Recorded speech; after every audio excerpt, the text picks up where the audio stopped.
Boxed in. The truth gets loud with no device. You're boxed in with Bryce.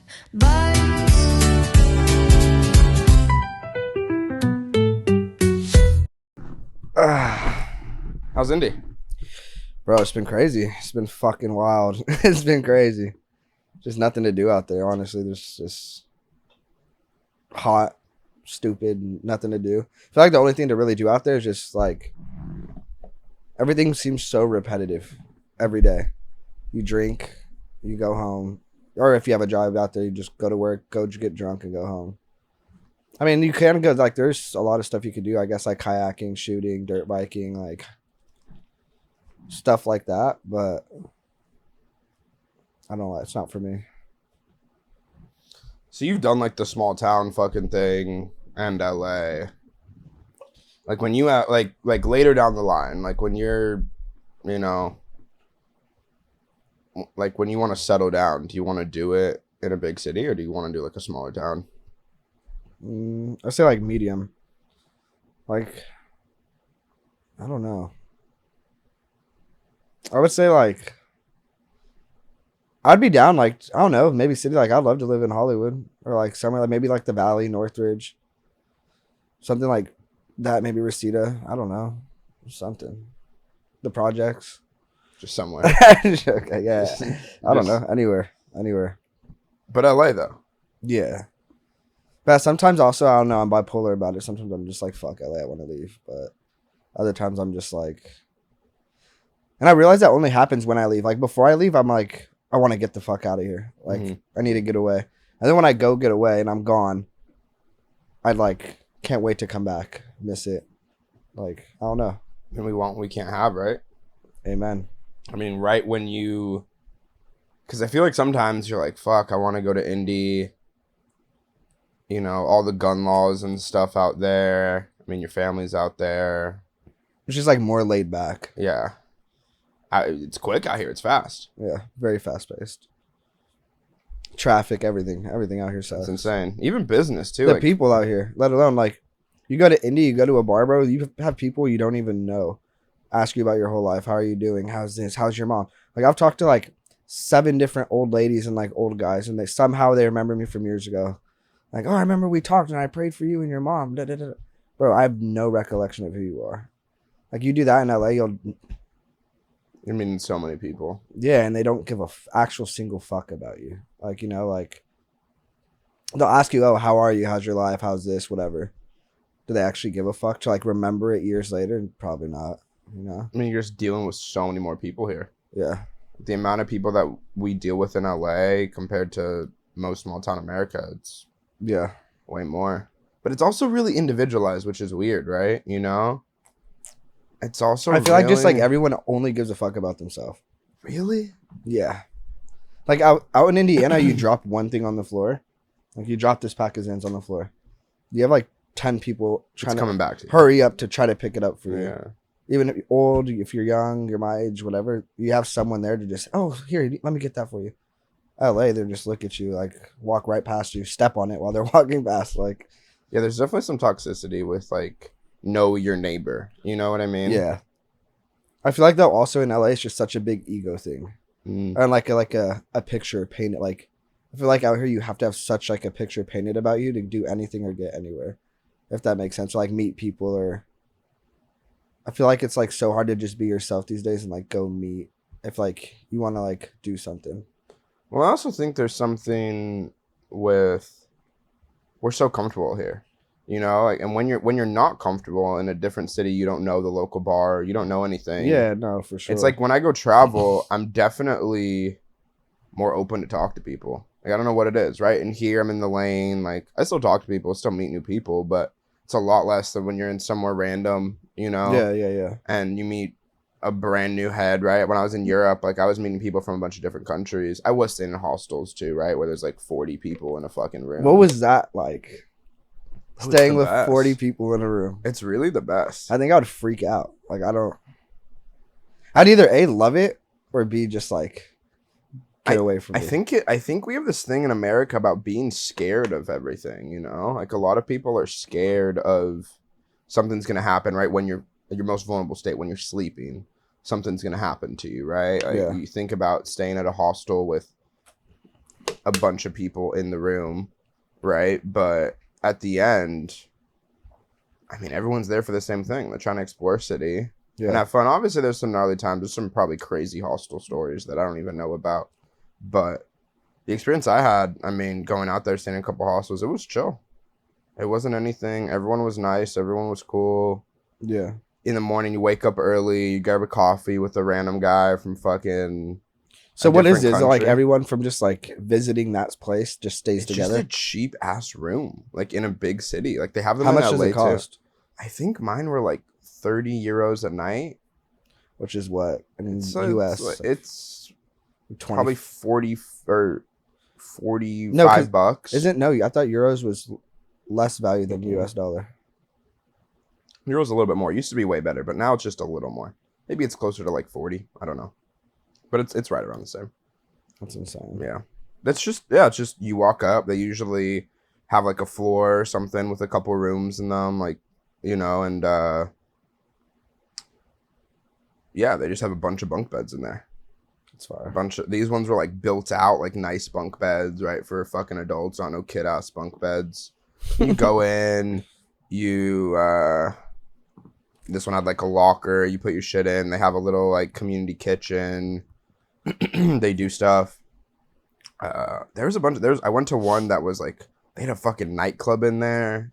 It was That's like a hot. corporate place. So they had like a rooftop bar. That's like a nicer one. But most of them are pretty just small accommodations. You know, you go in, you just have really somewhere to sleep. And then, you know, kind of get in, get out. A lot of travelers, people traveling for months, some people. I mean, I was only out in Europe for about a month, a little bit more. But I met a couple people that were backpacking all across it, you know, and just staying here, staying there, finding cheap hostels. And, you know, in smaller cities, they're probably way cheaper too. That's fire. Yeah. We got to do it. I'm down. I'm down to go to Europe. We got to make. I want to the go to trip. Bangkok. Really? Thailand. Yeah, fuck yeah, that'd be Why tight. Thailand? What is it? Just I have so one of my buddies, he lives in Thailand. He does like e-commerce and shit. Bro, he pays like $300 a month, bro, for this insane crib. Own like infinity pool in his backyard, just like over like a whole like a whole playing field. $300 a month, makes like $20K a month off of it, and just chills. He's like the people out there, the women, everyone you meet is just. So it's a great spot. Yeah, I'd want to go there. That'd be a cool place to go to. I definitely want to go to like Japan. If you had to go That'd like be 5 sick. places in the world, where would you go? I don't want to do the wonders of the world, bro. Like all the wonders. Yeah, That would be sick. Egypt. Bro, the pyramids. That's what Yeah. I've been telling everybody. Like, what are they? What the fuck's going on there?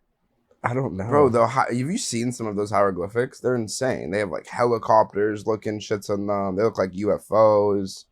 And did you know underground in Egypt, like under all the pyramids, there's apparently like a whole system underneath there.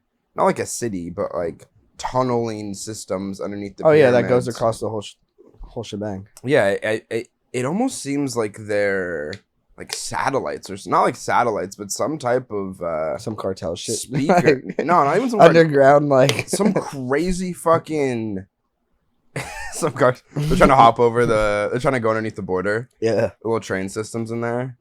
No, it's like these. It almost seems like I don't have the computer pulled up. I would show you, but they almost look like.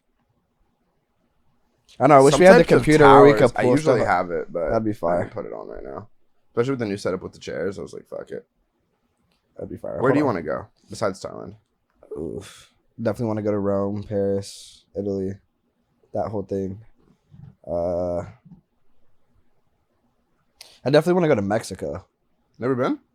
I've been to like New Mexico, but like I want to go to like Tijuana. Like, Mexico's a vibe, bro. what's that one 3-story club? I'm trying to like. I don't remember. I haven't been to Tijuana I'm trying in to a think of the minute. name. Is it Hong Kong?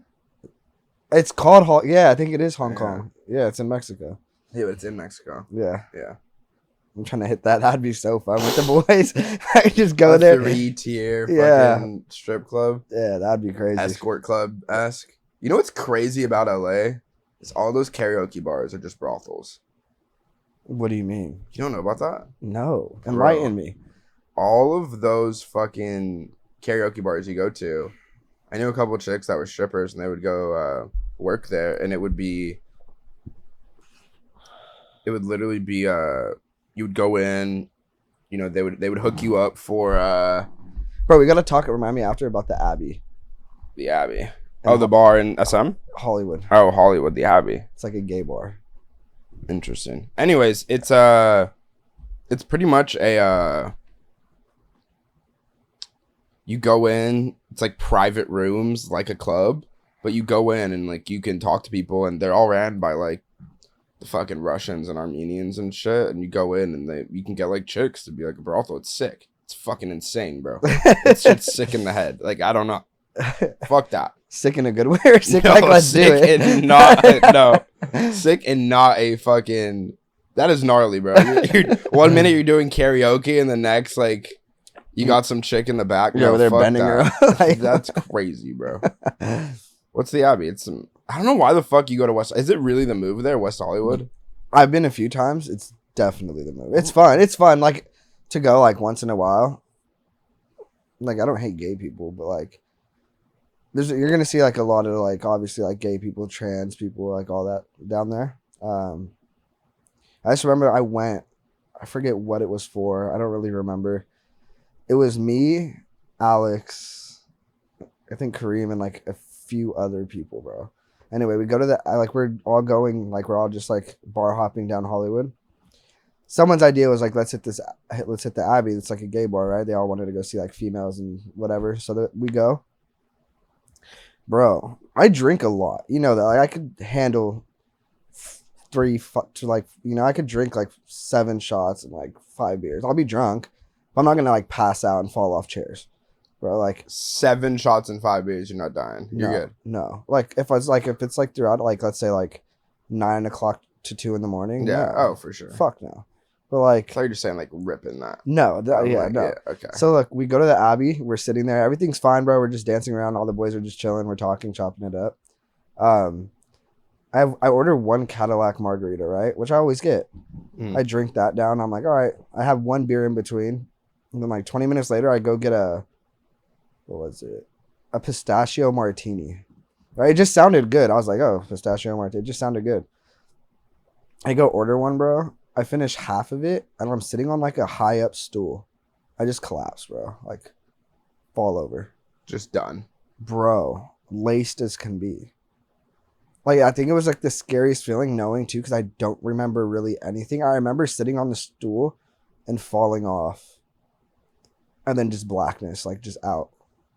And then like everyone else tells me like the next day, like how bad it really was. Like, bro, I didn't believe it myself. Like they said, like I fell off the stool. Next thing you know, like obviously like the guards are like coming up. They're like, all right, is everything okay? Whatever. They're like, yeah, he's just drunk.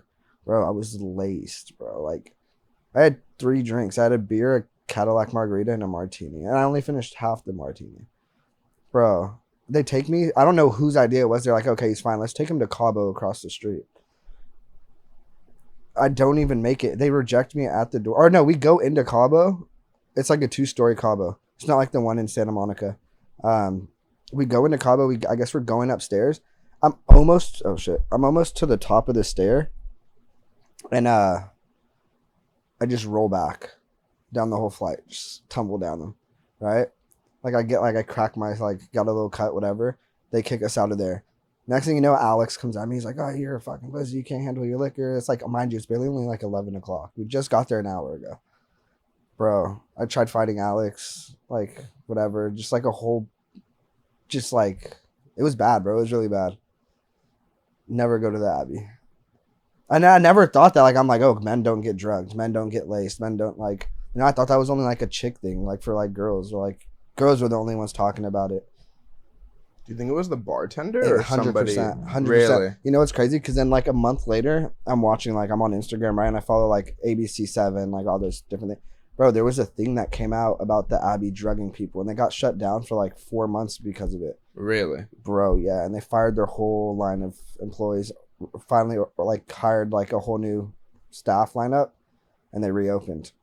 But that was during that time, bro. And I feel like, bro, I was one of them, bro. Like, that shit was fucked up. I don't even know why, though, because I'm with a whole group of, like, all the boys, bro. Like, what makes you think, like, let me drug this dude? Like, is it just like they're doing it for fun? Or like, it's just like like how many people can we fucking or get like falling off the table? Or is it like there's like some ill intent behind it, Like, what happened if I was by myself, brother, that night and that happened? It would have been horrible. Bro, who knows what would have happened? I don't know. It could have been really bad, And like, next thing you know, like a month I think like 2 months goes by, and I'm like scrolling on Instagram and says, yeah, Abby's receiving accusations of getting sued for drugging people, bro. Never again. Like, did anybody else that night feel anything? Or no, it was just you. Just me. And I had. What was it like after? Like, what did you feel? The like next slumped? morning, I woke up, bro, and it felt like the worst hangover I've ever had, and it lasted like 4 days. Like, I wasn't okay for 4 days, no matter how much water I chugged, anything, bro. I even tried to take a shot, and was like, oh, maybe I'm just that. But I only drank a Cadillac margarita, one single glass Corona, and half a martini, and that's what happened, which is crazy, bro. Knowing like we could go to a bar right now and I could drink all night, and that's crazy. Nothing like that would happen. It's, bro, weirdest shit ever. What did you know? Whatever was happening after, like, was there like a lawsuit with the bar? Or yeah, that's why they got shut down. Really? Yeah, they got shut down. I think they're gonna get closed permanently, but they have so much money. Money rules the world. 100%. Is that the same place that has? It's like a corner. It's on the corner. It's on the corner with like the cages. Yes. Yeah. Yes. I don't get the cage thing. There's like cages like dangling from the ceiling. I don't with get like the girls in them or like guys thing. in them, and just what's like, the cage thing? Why are we putting chicks in cages? Why are we putting guys in cages? I don't know. It's like, oh, look at the zoo animal. Do you want to pet him? Like, what? I do not get the whole fucking cage thing, bro. I don't know, bro. It's weird. I don't know. I'll never go back. Ever since then, bro, I haven't gone to Hollywood. I feel like so many people go to West Hollywood too. You can tilt that thing on this side. On this one? Yeah. Tighten it. Yeah, on there. I feel like everyone's going to West Hollywood, bro, because you got to really tighten it down. It's gonna fall. Yeah, I think what's crazy is everyone's going there to find chicks because all the chicks don't feel safe anywhere else. So you go to West Hollywood on a Saturday night. It's the most popular place in LA. It's the most place to go see females. It is the if you and it's come also to LA, it is at the gay part of Hollywood. It's where also you will find. I feel like it might be a safer like thing too. That's what I'm saying. Like they feel more safe. Like, okay, there's a whole bunch of gay men. They don't plan on hitting on you. Yeah, they don't want to take you home. They don't. There's no intent behind it. It's like like a chick could be so much like more easier to bond with a gay dude over a straight dude any day. What's the thing is, I think girls are so desensitized about getting hit on that they're just pissed off at this point. Chicks are getting hit on all the time. What do you mean by that? I just mean that I feel like most chicks I talk to, if you're a chick, unless you look like Gargil Ramirez, you're getting fucking hit on constantly. You know what I mean? Yeah. They're so desensitized for it. They're over it. They just want to have a fun fucking night. And not have to worry about some creep coming up, smacking their ass, or doing like... Even at that point, or even just lightly, just even like getting flirted on all night, bro. Yeah. I've seen... I go down to downtown Long Beach. I mean, I'll chill, have a cigarette. Girls having a cigarette. Multiple guys are coming up trying to talk to her. It's like a fucking... Yeah, rat race. It's a rat race, and it's literally like a line. It's like these guys are like lining up for like beautiful fucking ginger chick I was kicking it with. We were having a cigarette together outside a bar. They're just getting fucking talked to all the time. Yeah. I'm kind of flirting with her. Now we got fucking a guy. It's like I'm the fucking guy talking to her with a cigarette. She spits off a guy, don't talk to me. Another guy. It's just bad. So I think that they're like, hey, I'm going to go to West Hollywood. It's going to be safe here. Yeah. A lot of chicks have gay best friends, especially out here. But yeah, definitely feeling safe is a big thing. It's our culture here. Like when I was in Europe, bro, you see a lot of these people, like girls traveling for 3-4 months by themselves, like backpacking across Europe. They have a bag with their fucking heels. I think it's just here, bro. Like it's like an American thing. Like it's way different. People are scared. I talked to a couple of chicks I know here. They're like, I would never go do that. I would be way too scared to go stay in a hostel. even you saying about it, you're like, isn't it sus? Like, we have this fear mentality here. I mean, me, homie, I don't care. I'm joking. No, I get it. I get it. I don't know, bro. I don't know. Yeah. I think it is, like, at the end of the day, it does fall down to, like, a fear thing. Like, you know, even, like, it's, like, even just in LA, let alone sketchy places, right? I live in fucking Watts, South Central, bro. The worst place you could live in LA. Literally, all in California. Bro. No, not the worst. 100%. MacArthur Park. That's just mainly homeless. Okay, tweaker. You're saying homeless, like it's like, oh no, it is like just throw a the bottle out of cartels running over there. Like, and you know what's crazy? Okay, that's okay, bro. I mean, yeah, but so is South Central Watts, bro. It's like, it doesn't. I mean, I guess it's two like different that, type though. of things. Like South Central Watts is all gang territory, right? It's the most like hood shit you could get to. Mm-hmm.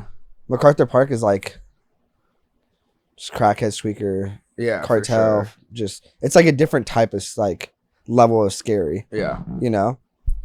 I mean, like, they have that in Watts and, like, Compton, too, but, like, you see, like, a tweaker in Watts and Compton, they start cussing at you, tweaking out on you, just tell them, like, fuck off, fuck you, and they snap out of it, bro, like, because they're not used to people, like, telling them that. Like, most people either just ignore them or just, like, are scared of it, especially females, you know? I don't know. Yeah, no, it's definitely way different. Watts is, you can feel it more of... Like, I'd rather go to a liquor store in MacArthur Park than at Watts at 12 at night, or, like, 11 at night. I just rather on some gang shit. Yeah, because you got 15 fucking different like hood, like whatever. Like where I live, bro, on right there. I'm not even gonna say it, but right there where I live, you know where I live. You got one hood here, right? You got one hood on the block I live on, and then they only run 2 blocks, right? They run the whole strip, which goes down for like maybe like 2 miles. Like it's a long strip of that street, but then the next streets, 99th, 100, 101th, 95th, all those are different hoods, bro. So there's only so many liquor stores right there. You go there, bro, like the liquor store that's at the corner, bro, one day, I'm cool with like the security guard there, right? Super cool with him. I'm like chopping it up with him. Next thing you know, he tells me he's like, yeah, bro, you should have been here like, thank God you didn't come the other night. Like, I was like, why, what happened? One hood was there. Another like enemy hood pulled up right there. And then another enemy of those 2 pulled up right there, bro. So there's 4 different cars of just all enemies. Whatever they are, Crips, whatever, I don't know, whatever they are. And they all just start letting off, bro. Every single car. Bro, that, like 4 innocent people died at the McDonald's. That's like way across the street just from bullets, like just flying by. That's how I definitely think the danger is there, but here's what I think is that most hoods I know, unless you're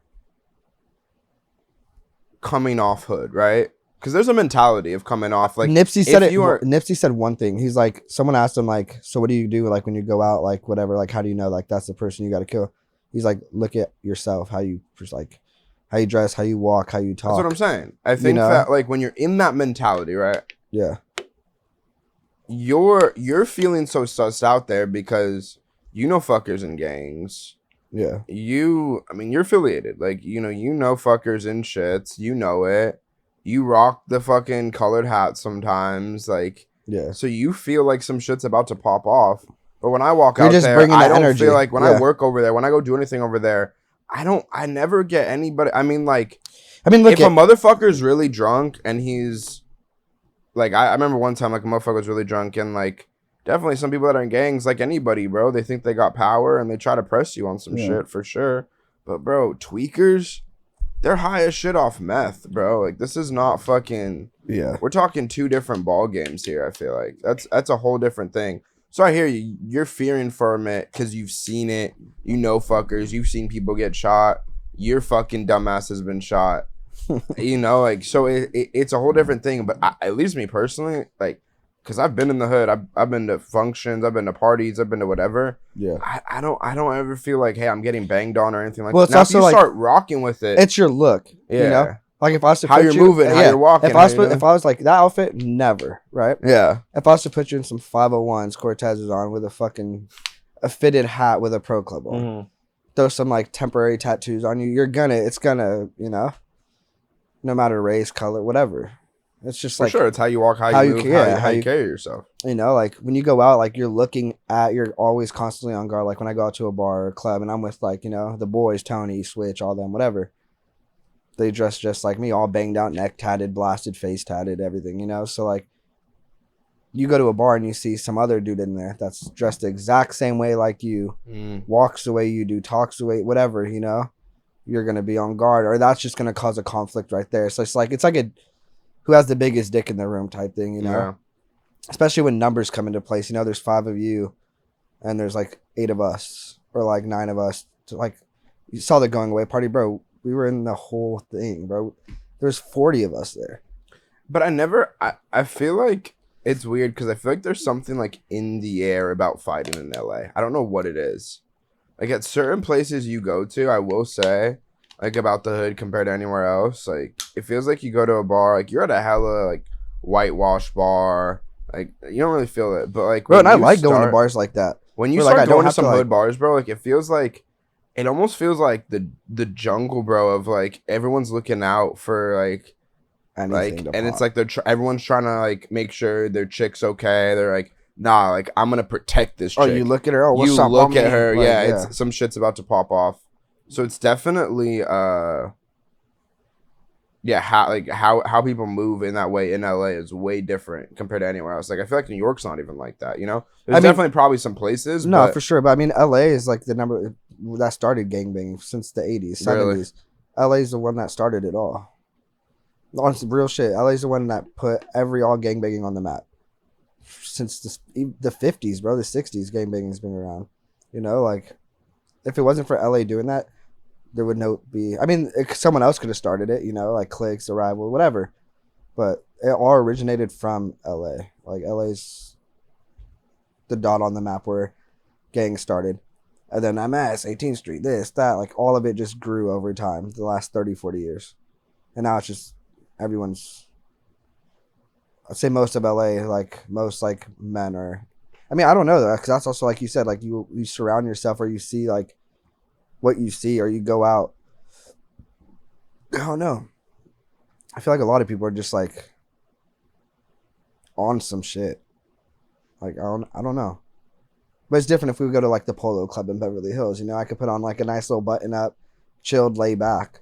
Whole different vibe. Whole different vibe. You don't got to worry about it. You're not looking for the same person that looks like you banged out in the room. You know, you're going there, shaking people's hand. Nice to meet you, sir. Da da da da da da da da. So it just all depends. I don't know. It's all different. Yeah, it's all about where you're at and who you surround yourself with. When did you start getting into this shit? Like, when did you... Because I remember we've known each other for a minute, bro. When you were young, you were already with gangbangers and fuck people in the hood. I think I like went downhill, bro, when I went to Marina Middle School. And bro, I used to be... Bro, you see me, bro. I was a fat fucking little kid, bro. Like, super short, very chunky, bro. Like, middle school years, bro. Like, I wish we could pull up a picture, bro. Like, you look completely different now. Like... And I was just getting bullied so much, bro, by like just random kids and shit. One day, one of the hood dude, like one of the like crew members, like back then it was just a crew, you know. You're in middle school, like it's not like you're actually like from like a gang, you know. Yeah. I remember this one dude from the clique, bro. He just sees me getting my shit like just slapped up in the bathroom, bro, beat up, right? So just comes in out of nowhere and just you know. Ever since then, bro, I'm like, damn. I didn't even know him, bro, and he just didn't like seeing it. And he came up, bro, had my back. He's like, all right, you're rolling with us now. Kicked it off. Started with that. Every day went to school, learned more and more. Kicked it with them more. Started ditching school, smoking weed at like 11, bro, 12. Next thing you know, started hanging out on the block and Slauson, the projects, whatever. Meeting now the older homies that are actually from like the main gang, you know. And then they fuck with you. And now they're like, all right, now you're under my wing now. All right, don't go to school. You're not going to school. You're coming to the projects. Here, go sell this gram, go sell this, go do that. And you just start doing it. And you fall into it so easy. Especially me. I didn't have like, you know, like a dad, no one there to like beat my ass or like fuck me up and be like, oh, you're doing wrong, you know? Or like to steer me in the right direction. My mom was disabled. She still is, you know, she can't. Oh, Tim, you're grounded. No, really? She can't move. She has, you know, she can't, she's all fucked up. Oh, really? Good luck keeping me inside. Like, I was a piece of shit growing up, bro. I was an asshole. And like, Yeah, bro. So I just fell into that. And it just got worse and worse. And like before you know, I just like couldn't get out of it at one point. Like it was so deep. Selling meth, doing this, doing that, using gang. Then I really started like, all right, gang banging, doing XYZ, like just dumb shit, bro. Just dumb shit. Do you think that's how a lot of people get into it? It's like a safety thing almost. It's a safety thing, and then like lack of like father figure and just like everything like that. So you think it's a safety thing? For sure. And I think it's just like also it comes down to just like not having there, like growing up with a man to teach you how to be one, you know? Yeah. Like that's why you think like, but I used to think it was so like, I mean, I still like disrespectful to like your mom or like women or just like in general, just like belittling them, like degrading them. Oh, you're a female, like a bitch. You can't tell me what to do, you know? I feel like it just comes down like, bro, if I was to say that and I had a dad, bro, my dad would beat this. Like I already know how my dad was. You know, I would never thought that was cool to talk to a woman that way or like grow up the way I did, you know? I think it just like a lot of like fatherless like men grow up really way harder than it's proven. The statistics, you know, like if we put it up right now, it would show that like people that grew up like, I mean, also it just depends also in the area too, you know? It's definitely subjective. If you're in Indiana in the country and you have no dad, all right, cool. You don't have a dad. You're not going to go and, I mean, you could go do stupid shit and like, but you're not going to be as bad as living. You're saying like in the city, you can fall into some shit. Oh, for sure. 100%. 100%. I'd say like 80% of people that don't have a father, like men growing up in school, whether the age they left or whatever, they're going to grow up way harder than not harder, but I mean like go through the ringer more or like get into stupid shit or I don't know. Well, that's just most people I met. People that like most men that like, when I was in jail, bro, when I did that prison term, bro, you would talk to people, obviously. 90 to 93% of the people I would always talk to didn't have a dad growing up. Really? Yeah, it's just it's a thing. It's a thing. Yeah, I think definitely that like having the mix of both, right? Like your mom and your dad. I didn't have a dad either growing up for a while.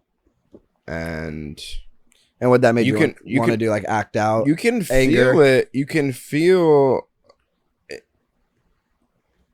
Like looking back on it now, like someone to get right. There's great things that mothers do, and there's great things that fathers do at the same. And definitely got like you're saying, men don't get the rap of like what they do good for kids because it's true. Like men do great things for kids, and yeah, I mean when I didn't have a dad, I mean. You felt angry inside. I was just confused. Why? Yeah, I think I was confused. I think a lot of it was just confusion of like I would go to someone's house and see their pops, you know, like and like how they treat their family. Yeah, and like where the fuck is mine? It was way different, and definitely hatred a little bit.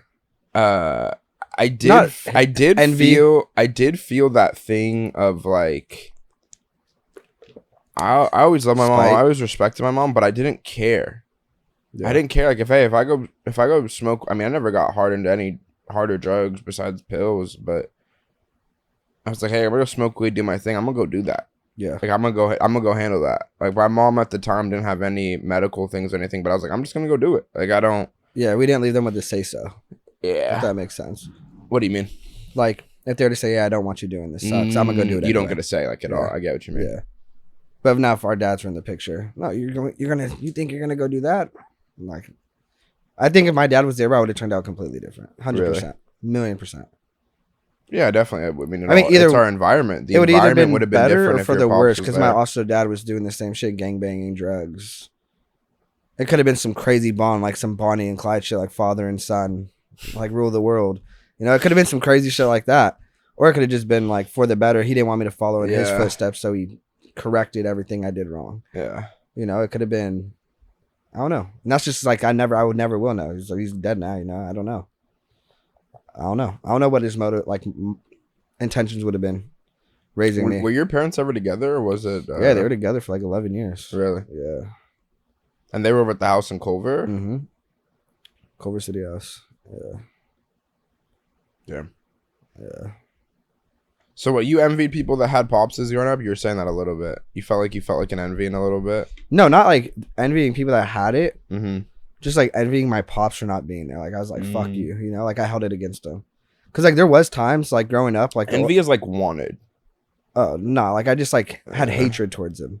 Like I would like there was like times like birthdays and like Christmases and shit. Like he would try to reach out. Yeah. I was like probably like 10, 11, 12. That's when I started falling in like downhill.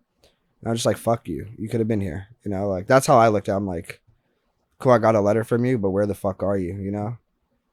You could talk about it. You could talk to me on the phone and be like, I love you. I miss you so much. I want to be there, but you're not fucking here. You know? Be about it. So he never be there did. if you're gonna do it. Yeah, he never did. That's interesting because when I grew up, it was so different because my mom got full custody, so I couldn't. Like my mom. That's how it was for me. My mom feared the shit out of me. Like she made me scared of my pops. She made me like. She convinced me that fucker was the devil. That's how my mom was. Really? Yeah. She had. But you still wanted, because I never felt that way. Of like, I still wanted it.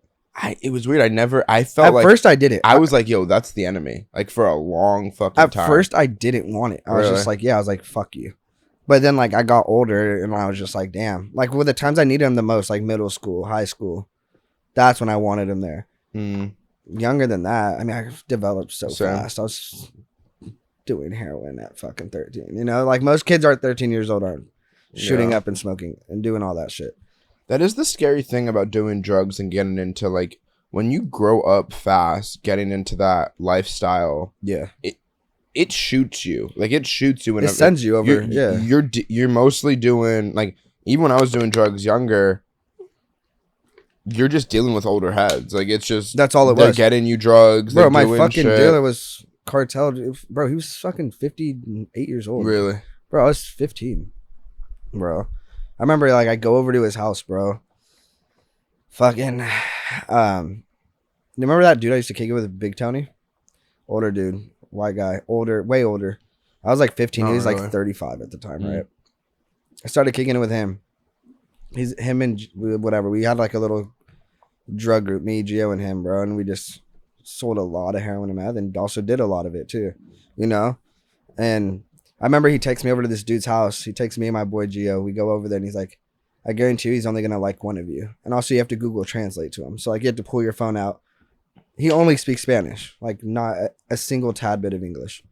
And we go over there, bro, and we're chopping it up, whatever, like Google Translate. I flip those on a football game, bro. And there's just like naked, like this was like in his late 50s.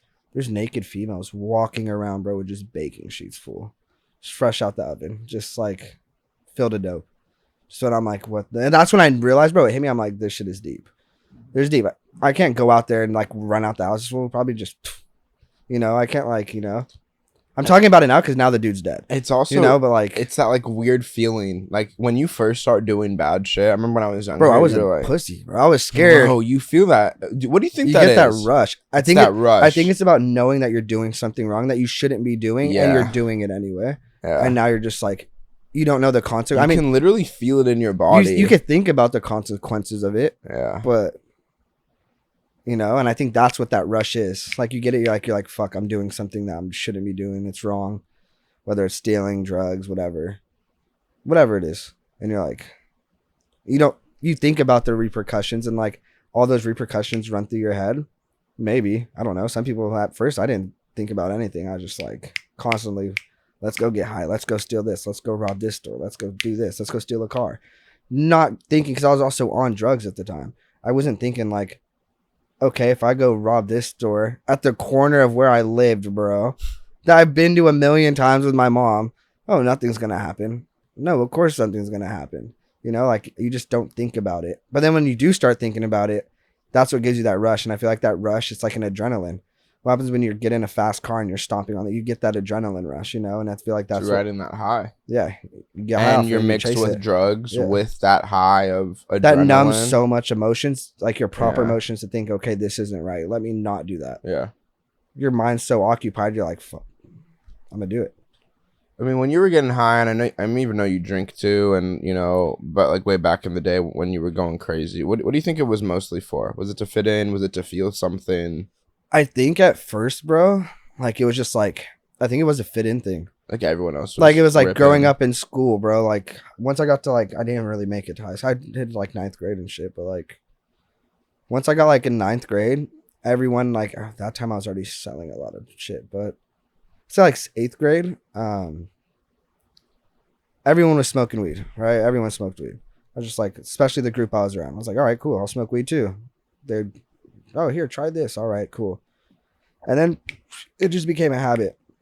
Every day at school, fucking someone would bring a pipe or roll a joint or a blunt, whatever, and we just go in the bathroom, hotbox the bathroom, go back to class. All right, cool. That became the new normal. So then if you're doing something, it becomes an addiction. You do it for so long. So now it's just a habit that you can't break. You're just doing it every day at school.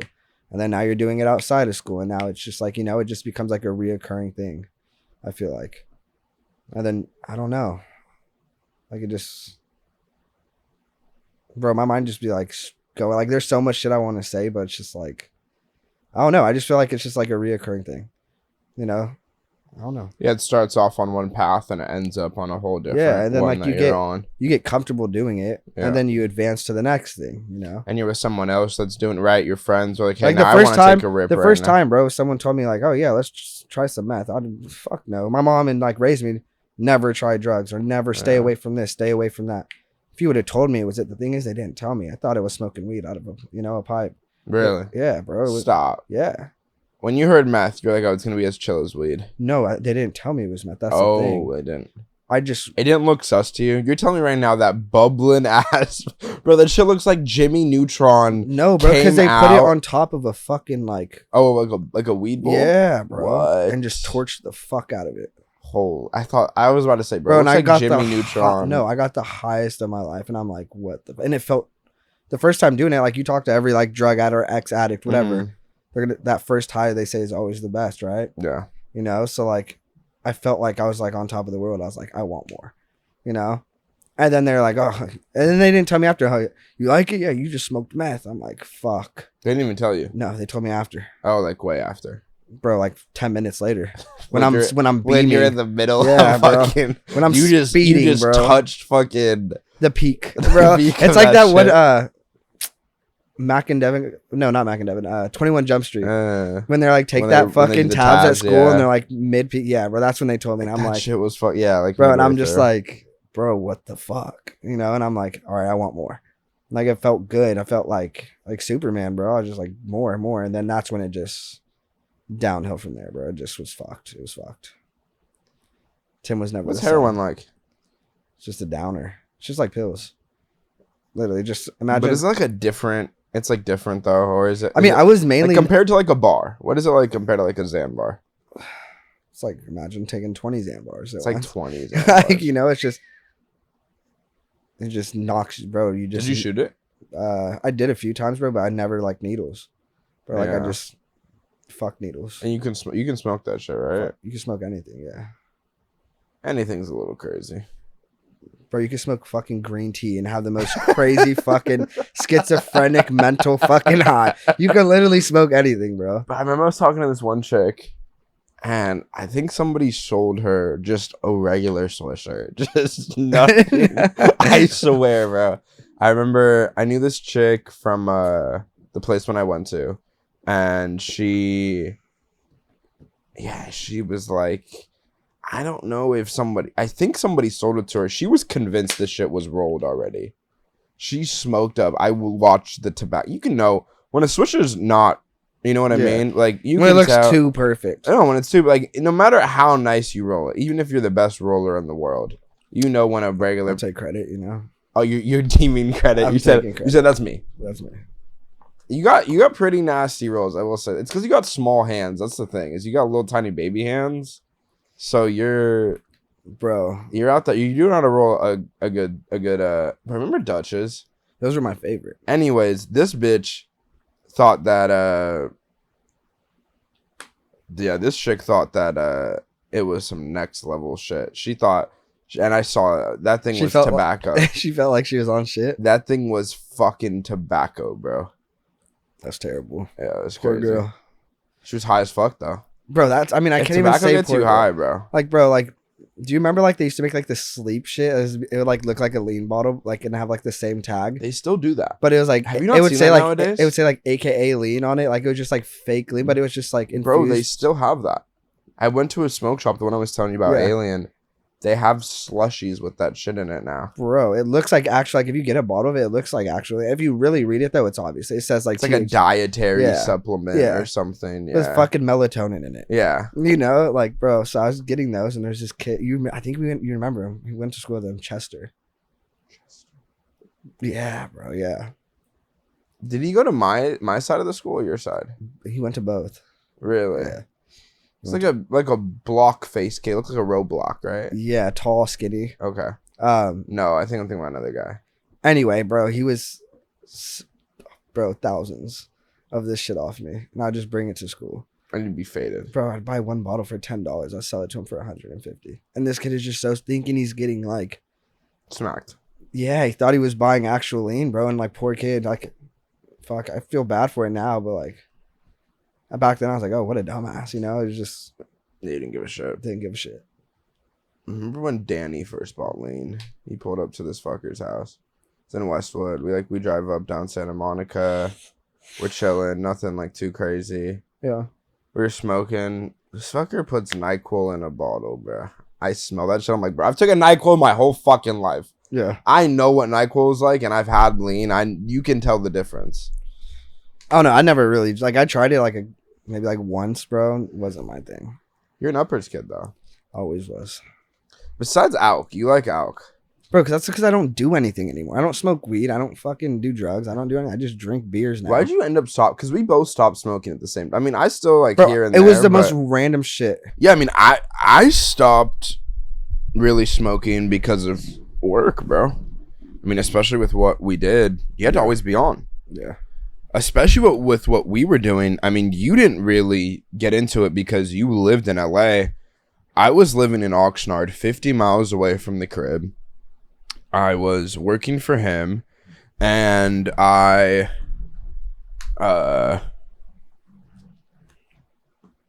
driving every day in, sleeping over at his house sometimes. I was working 12 hours a day. I was doing this fucker's laundry. I was getting him coffee. He loved you. I was his bitch. No, I was his bitch. I ran the team. I mean, I was at a certain point, I was running like the conglomerate over there. And so that was like the biggest thing of it is, and at that point I knew, hey, I have to always be on. You've seen at the time. It was same for me. Once I got on, bro, I was just like, there's nothing like something with a commission, especially the one thing that we did with daily locksmithing. Salary for showing up every single day you get $100 no matter what you did. He only gave you 100. How much did you? 150. Yeah, in the beginning he only gave me 100. I mean, at the beginning he gave me 100, but I think like at the end he gave me a little bit more, but not too much. Yeah, and then like gas reimbursed, fucking food, everything. Your lunch paid. Best money ever. Yeah. I think he knew I was doing side jobs, so he wasn't giving me a lot more. But did you start doing? You didn't start doing side jobs right away. No, it took a minute, but I don't think he was paying me more because he knew I was doing side jobs. I was on the. I mean, I feel bad, but like, also like he was so, bro. Like there was times, bro, he would like overwork me to the point, bro. We were all overworked. We would be there 6 days a week. 12 hours a day, which is fine. Like most of it's spent driving around in the car. That's crazy though to say. You're like, oh, it's fine. 6 days a week, 12 hours a day is fucking insane. It's grinding. You're grinding. Yeah. But like my whole thing would be like, all right, once that 12-hour mark hits, all right, just a couple more jobs, my man. Like go out again. Like yeah, it's like bro, it's fuck the you. gas tank is at fucking zero. Like you're done, and bro, he's like, just keep going. He's a good. He's one more. I mean, he's making so much money off of us, right? Yeah. Bro, he's making stupid. We were stupid. so. I mean, he was probably at 50%. He was probably a manager at 50%. He worked with a lot of offices, right? So whatever we were selling, he would throw us 10, 15. We were bringing him thousands a day. Thousands of dollars a day. And he's just 10%, 10%, Yeah. 10%. He's copping 40 of it. 40, 35. Off of every job. Off every job. Sitting at his crib, chilling with his dog. And we had not just one worker. Business, two though. workers, three. He had Or he had a team of 5 at one point. Yeah. He had a team of 5 guys. He bought 4 vans. Fully decked out. He bought 4 vans. How much each van do you think was? 20? I mean, he didn't do universal keys. That's the scary thing. The kid did not do universal fucking keys. Idiot. He had every key. He had every key in the remote. He had every key in the transponder. He had every key in the push to start the whole time. He had what? How many keys were on each rig? 250? 300 keys? At least. Right? I mean, what's that running? I hated doing inventory, bro. Bro, you have to sit inventory was fucked, and nobody would keep it, right? You would run a van one day. I would run a van one day. Oh, why is there 70 keys missing? I don't know. Lador. Yeah. I don't know. You tell me. I don't know. Why is this $150 key gone? Yeah. Remember, he made me pay him $500 one time because I like put a couple keys in like the wrong place. I admit when the van got stolen from Chris, bro, or got lost. So I was just starting my own thing at the time. He gave me a whole setup, and he didn't know at the time that. I mean, I was dumb and young. But that's where you got the setup from, B, for real. So I got one cut machine and I got one 508. Yes, I did get that. Yeah. And I got a couple keys. I got a decent amount of keys. I got about a box or two of keys. Yeah. That's where I got a lot of it. But since then, I have a new cut machine. I have a new programmer. So like I've changed the whole setup. But there's maybe still a couple strangler keys that from that original setup from him. But I remember at the time I realized, hey, I'm gonna start talking to more locksmiths, and I'm gonna start getting more. He didn't like that. I didn't tell him. I didn't tell him because I remember one night we were sitting. When he found out, was he? Did he? I never told him. Oh, he didn't know. No, in the beginning. So way before, we were all kicking it, me, you, Kaylin, him, and I remember one night he was drunk as shit, trying to hit on one of us. I don't remember who, but he had a thing out for us for sure. He was definitely trying to get one. He was trying to Epstein us. He was like, whoever worked for him, he's like, bro. I remember I lost that condo at the time. That's when I got scammed off the condo. Oh my god! And I had nowhere to go. I had nowhere to go, bro. I was like, literally, like I just put all my fucking savings, everything I've made. It's like what, 7 G's, bro? No, I put like 15. Really? Down, yeah. Jesus, bro. And he gave me like 5 of it. Really? Yeah, I put up like 10K my own from like working the last couple months, whatever. And then I needed 5,000 to seal it down, and it seemed so legit. Contract, everything, bro. It was the most like I knew it wasn't legit. Most advanced shit ever. I knew it wasn't legit, bro. It was so good. Like it seemed everything aligned, bro. Everything aligned. Contract, fucking lease agreement, setting up, bro. I was there. I set up Wi-Fi and everything. Like AT&T came, Spectrum, bro. Everything. I furnished. For real? Bro, I spent another 7K on just furnishing the place. It was a huge crib. It was huge. A fucking 3-car garage. Bro, 2-story. It was sus. Bro, it was huge. I told you it was. It wasn't that sus because it was charging $6,000 a month for rent. And at the time, for a crib like that, though. Yeah, that's decently reasonable. Really? We're talking like it was a townhouse, 3-bed. 4 years ago. Yeah, that's for sure. In Culver City, for sure, $5,000 a month. That's reasonable. That's what they're going for now. Yeah, might have even been a little bit cheaper, but. Bro, I just the thing that was weird though is that you couldn't pinpoint how you knew the kid. You knew he went to our school, but you didn't really know. I never was really that cool with him. That's what it was. But I saw he got into real estate. Yeah, real estate. Bro, like his account, Instagram, he had his own real estate account portfolio. Yeah, like everything checked out, bro. Everything checked out. Taking pictures. Oh, I just sold this house today. Like everything looked so. Oh, that shit was a fucking scam. Fuck. So I'm thinking this was like prime when I left the Tabor apartment. That's when we had the Tabor crib. And I'm like, yeah, I made a post on Instagram. I'm like, yo, because I knew I had so many realtors on Instagram that were like following me. So I made a post, let me know anything available. I got a few people that hit me up, but his sounded the best. I was like, oh, perfect. Culver City, bing, bada, boom. How much do you want a month? Cool, 5,000. I could do that. Whatever at the time. We were making so much bread a month. It didn't even matter. 5,000 a month. And we were making that in fucking 2 weeks at one point. You know, and like, I was like, all right, cool. Signed the lease, bro. Went toward it. All the keys worked, bro, for the gym. Had 3 pools, 2 different basketball courts. Like, so, bro, it was huge. It was so nice. It was nice as fuck. Nicest place I've ever lived in. How long were you there for? Bro, like, almost 2 months. That's what I'm saying. The whole place was furnished. Dropped racks on new couches, L-shaped couch, TVs, flat screens, fucking everything, bro.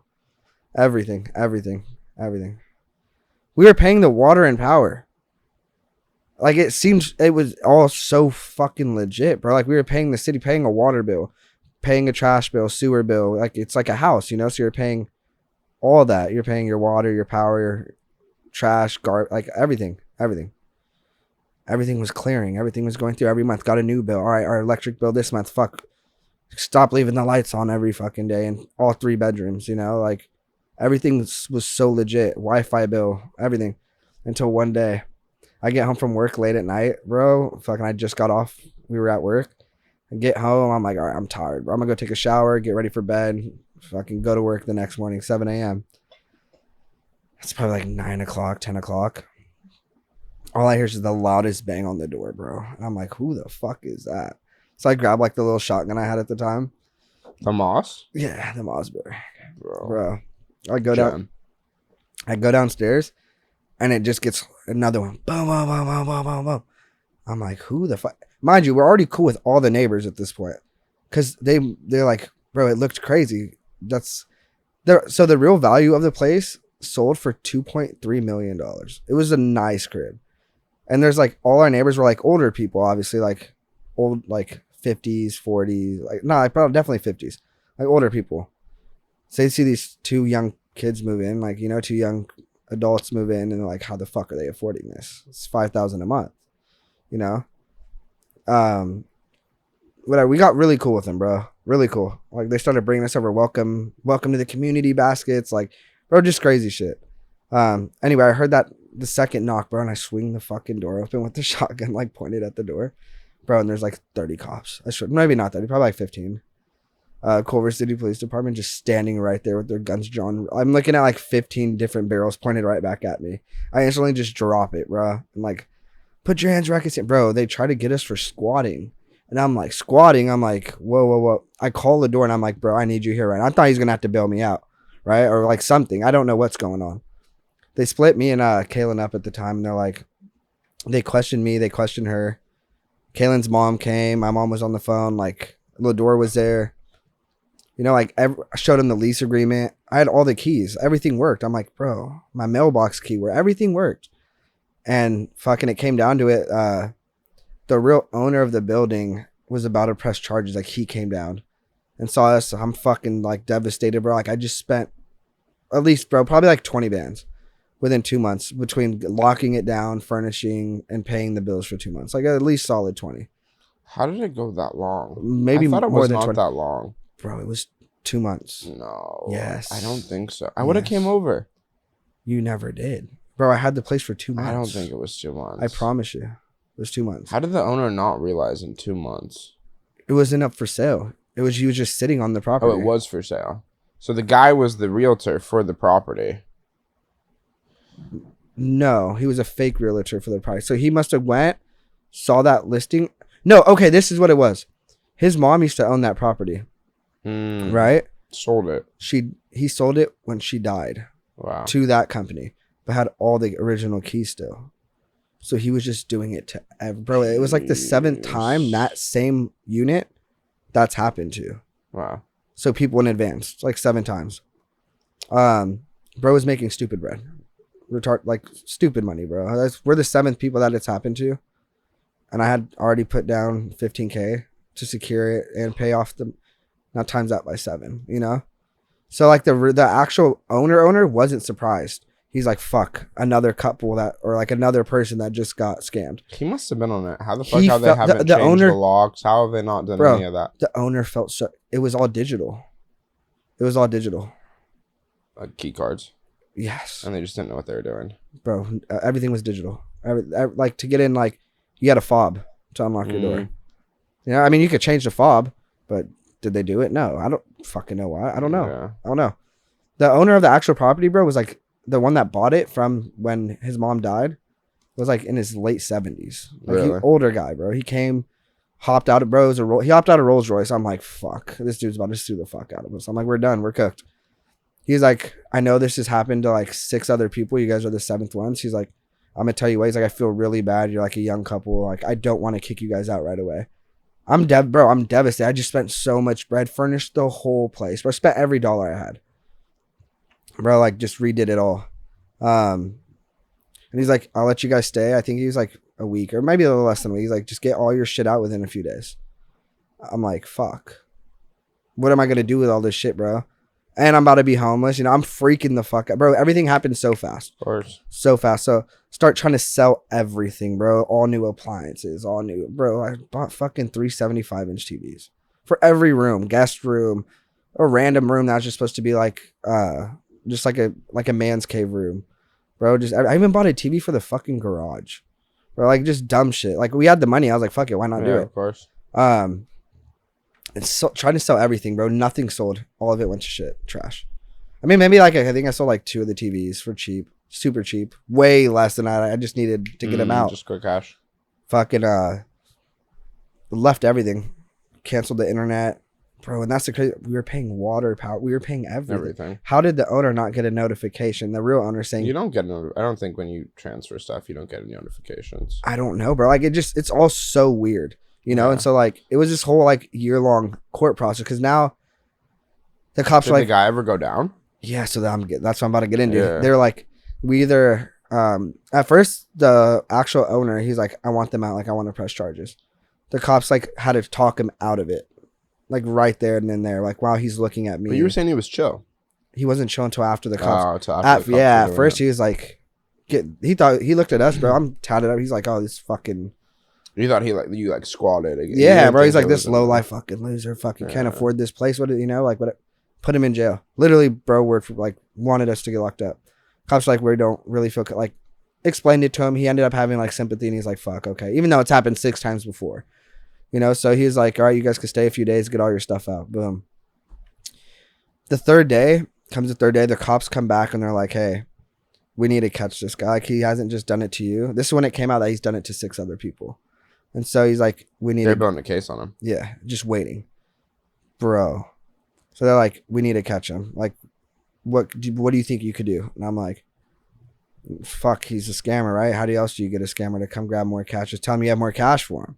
So I'm like, I call him. I'm like, yo, I made a good, like, today was a good run. I made a few extra K. Like, come pick up next month's rent. Like, or at least half of it.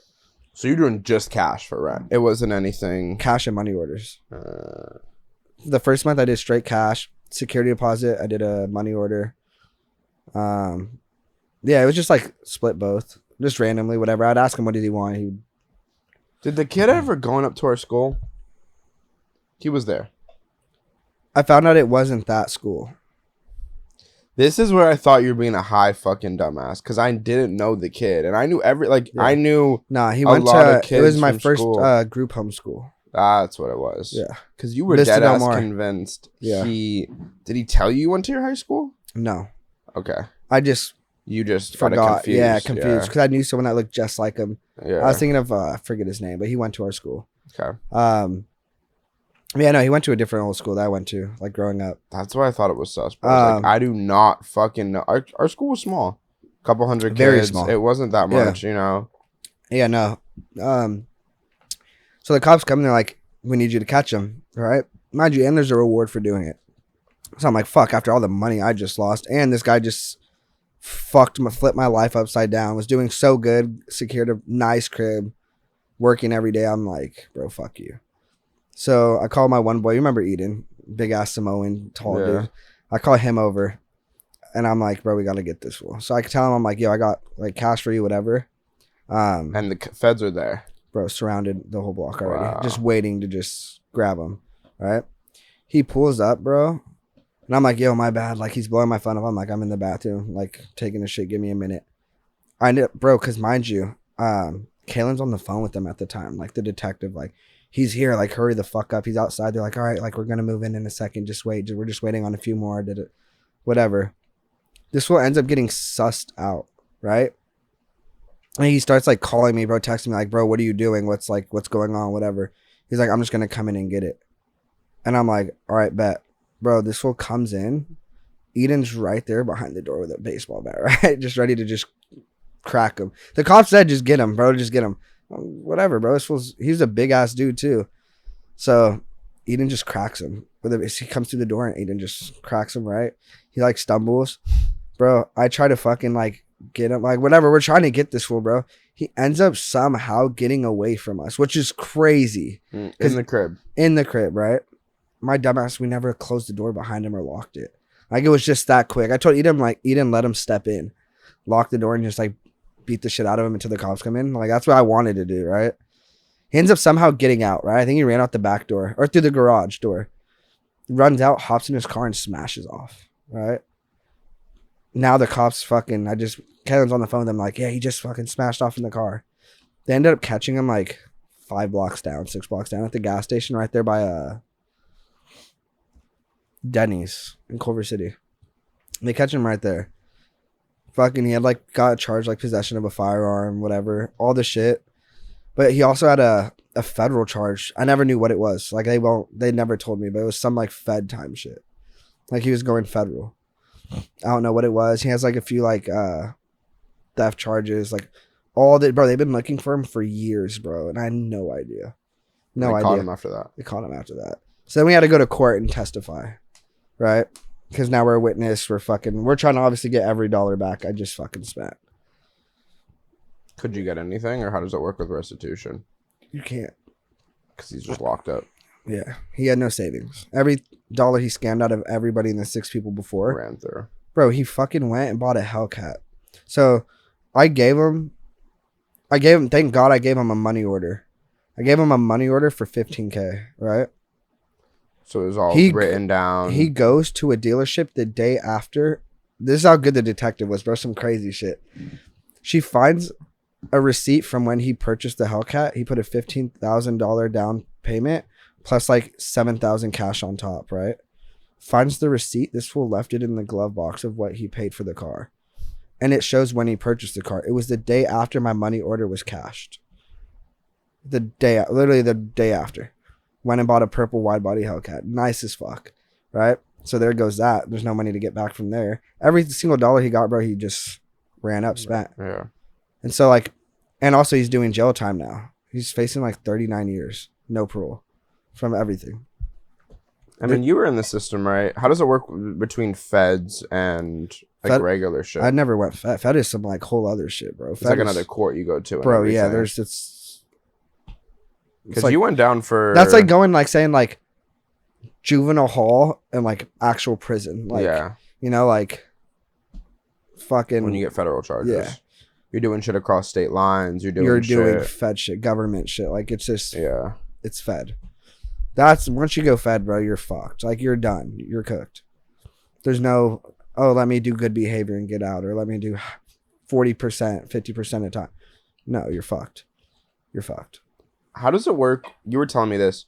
So you get time served, right? Yeah, that's in like county jails. How does it work? What's the double time served? I mean, you could get it in prison too, like penitentiaries, whatever. But what's the shit that you were like, oh, I got this amount, but I only had to serve half? Like, what's that again? It's good behavior, you know? So but like, I thought it was like in jail, it's like 2 days, right? Or something? Every day counts as 2. In what? In everything? I'd say mainly jail. It's just jail. Yeah. Every day counts as 2. So you got a year sentence, you're only sentenced 6. Pretty much. In jail. And then also, if you do programs... But most people get out and they go serve time somewhere else. Also, if you do like programs and shit, they have a lot of programs. Yeah. So if you do programs on top of good behavior, let's say you get sentenced. I got sentenced to 8, right? I was serving 4 years minimum, max 8. Because I just pleaded guilty on the charge. There's no point. If I tried to fight it, I was facing the full 8. No parole, no good behavior, no nothing. Full 8. Just, you serve. So I got sentenced 4 to 8 years. I just took the deal, so I only had to do 4. I ended up getting good. I had to do 75% of the time, so I only went down for like 3 years and like some little bit of. Did change. you do a program after? No, it's you do them in there. So you did it in there. Yeah, whether it's like getting your GED or like doing something, like you could work in there. Like, you know, like a lot of like people's glasses come from prison. Like you're like your regular glasses, your reading glasses. All those are built. Most of them are built by prisoners. You guys did that? Yeah. Really? So like you're in a shop like inside the jail or whatever in the prison, and you're literally building glasses for the community, like people, just regular day. Y'all life. are just a sweatshop in the middle. Yeah, of literally fucking... just pretty. But you also earn money that way too. So either like. But isn't it like crazy low? Yeah. It's like 25 cents or something. Bro, stupid. I think it was like It was like $9 a day, $8 a day. That's crazy. And you're in there for like 7 hours. Yeah. 6 hours. Just fucking little screws, bro. Just locking in, like making little, just reading glasses. Bro, hundreds and hundreds of them every other. And if you fuck up and you do something bad, you lost that. There goes that program. Can't do that anymore. Yeah, and everybody wants to get out of fucking. Everybody wants to get out their cell. So the wait list, whether it's being like a KP where like you're cleaning, you're mopping the fucking cells, you're the hallways. You know, you get extra perks too.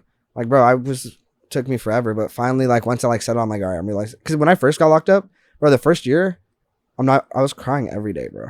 Cried every day at night going to sleep. I'm like, fuck, I'm never getting out of here. Like, it just sucked. Holidays, birthday, it just sucked, bro. But then it finally hit me one day. I'm like, bro, man the fuck up.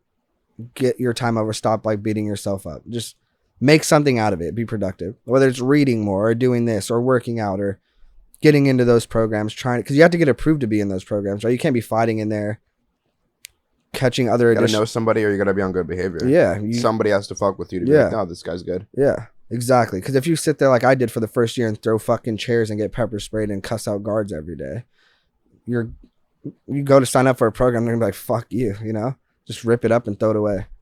Do you have to join like a clique there, like a side? No, not at all. So you're telling me people there were like, it was just out, because is it like, all right, like the whites roll together? I mean, yeah, so like what happened with me is I together. was in Central Juvenile Hall because I was 17 when I got slammed. Mm-hmm.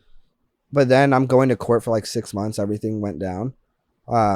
They tried me as an adult because I was already 17.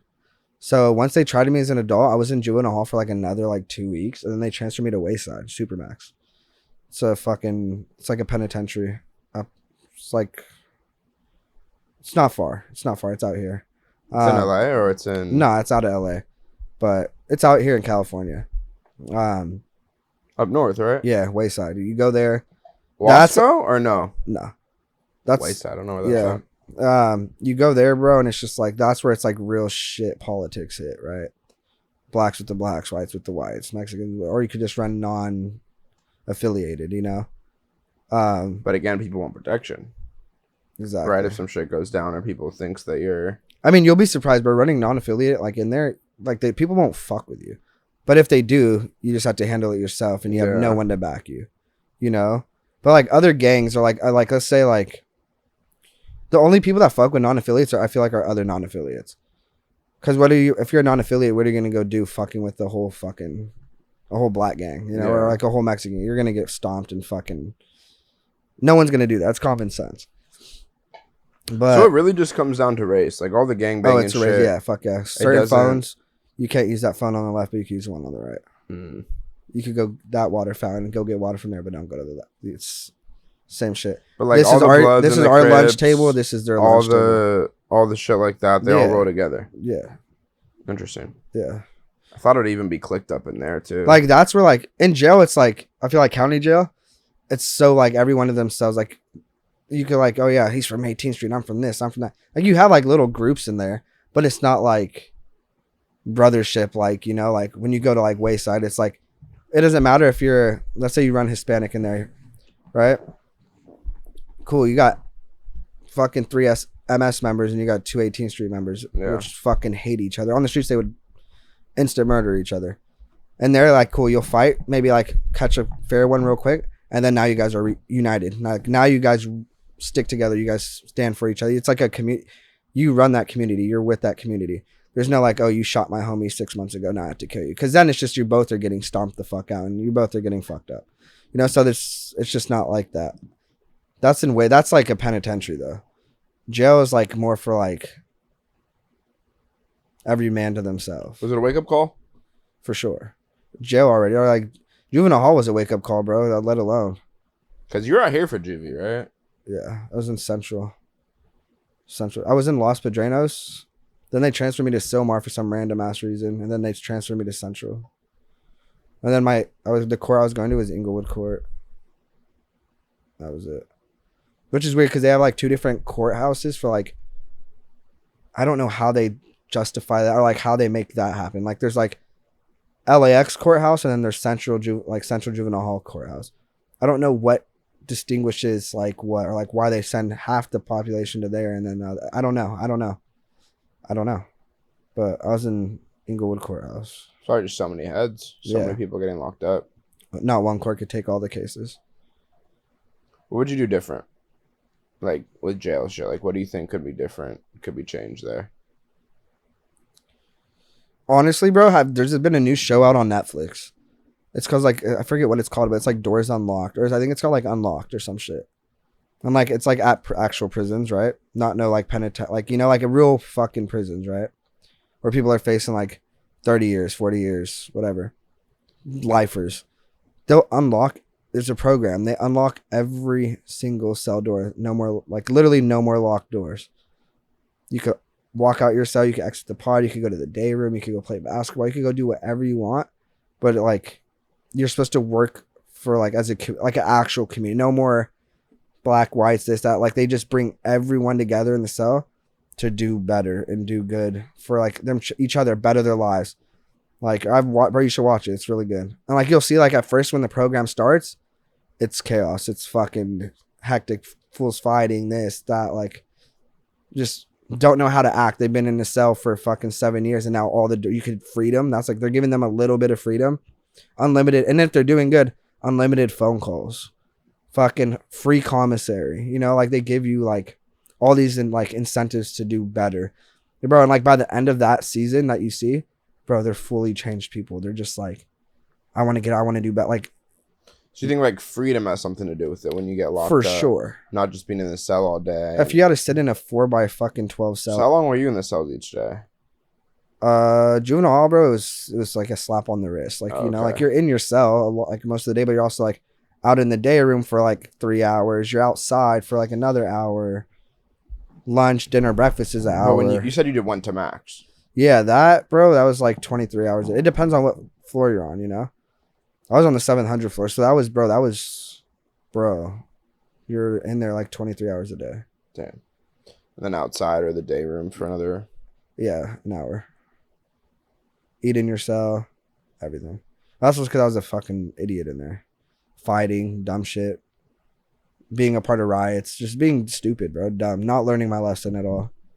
But yeah, that was what made you kick it in jail to start like acting right? Because you were like, hey, I was sad, I was fucking because up. everything you do, right? You get angry? into a fight, you get into wait, what was the question? I was gonna say, like, you're just because right, you said like it took like a year.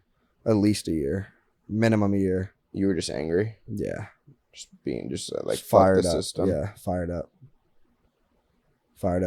And also you only get like this was in Jubilee, you only get one call a week. And the call's only like 7 minutes long. You want to talk to obviously your whole family or like your people or whatever. Bro, 7 minutes goes by like that. Like that. Nothing, you know? Yeah. So like now all right, fuck. Now I gotta wait on the phone in the first two. Like, now I gotta go and wait 6 more days. Yeah. Like that alone set everyone off. But now like you got a program that like you can use the phone and walk out whenever you want. But just make a sheet. It's like a pool sheet, like, you know? Like people that play, you go to the bar, you put your name down to who's up next. All right, I'm up next on the phone. Boom. And you have to abide by it, obviously. And I think shit like that is really dope. Like, bro, you got to watch that show. It's really sick. And then like seeing like how it actually does like makes a huge effect like on like the inmates in there. Yeah, because a lot of people, I would assume, when they go in there, right, they're all fucked up. And they want a little bit of freedom. And a little bit of freedom goes a long way. Yeah, because I feel like a lot of people that go in there, they're like, they get treated like you're a fucking animal. You're in a cage, you know? Yeah. So they want like that little bit of freedom. They want to be able to walk out their cells or go talk to their friend across instead of having to scream through your fucking little hole, you know, like passing notes, fishing out their shit. Like, you know, but like if you open up every single cell door, now you could walk out your cell. You could go sit down, go play cards at the table with your homie all day, all night. Go use the phone whenever you want. Commissary's free, you know, like people like, you know, like my mom never put money on my books. She could when she would. Like there's people like that is also another thing that sucks. You see everyone in there eating good, soups, fucking snacks, everything, bro, chips, Gatorade, everything, and you don't get shit. You know, you're just sitting there and now you just have to eat the regular fucking jail food. That fucks with someone, bro, like a mental, you know, and like you got like programs like that are like, all right, everyone in this cell block gets free commissary. Everyone's equal. Everyone gets to leave their cell. Everyone gets to do whatever they want, but just don't fuck it up. As soon as you fuck it up, shuts off. For everybody. It's everyone. So it's a group mentality. And then now you got to think too. Yeah, I want to fight this guy over a disagreement. But now if I fight this guy, the whole block's going down. And now you're just about to get fucked up from the whole block because now you just fucked up everyone's program. So like it puts like a what's the word I'm looking for? It's like a way bigger accountability and responsibility on you, you know, like you're not just thinking for yourself anymore, which is like a good thing to think, like if you're looking forward to getting released or whatever, you know, like it just like teaches. I feel like shit like that is really like how they're doing it. Like they're starting to do it more in more prisons and shit. Like it's going around huge. I think that's pretty cool, and they should do it a lot more. It does, like, it changes the fuck out of people. Like, you'll see it, bro. When you watch it, at first they pop those locks open, bro, and everyone comes out. What's up? And starts fighting right away.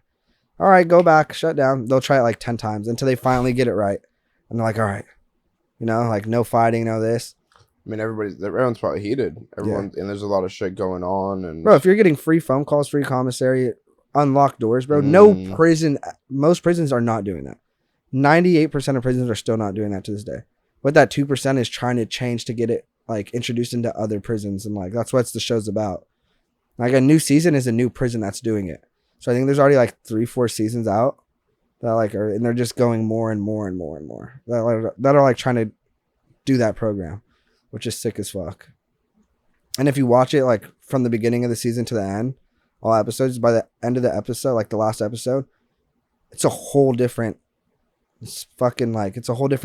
group of men, bro. Like you would never think that they're in there for like doing something, like they're just helping each other, studying together, doing these courses together, classes, getting their GEDs or diploma, whatever, bro. Like all helping each other, blacks helping Mexicans, whites with them, and they're all getting along, and it brings that community back. Yeah, exactly. It's not individualized to rocking with a clique or a gang. And that changes also their whole perspective. Like, no more gang riots, no more this, no more that. Like, and also when you get out on the streets, you can go work a normal job. You have like better communications. It does a lot. You know, there's a lot of aspects it does help with, for sure. What do you think, to kind of circle back around talking about pops and moms and stuff?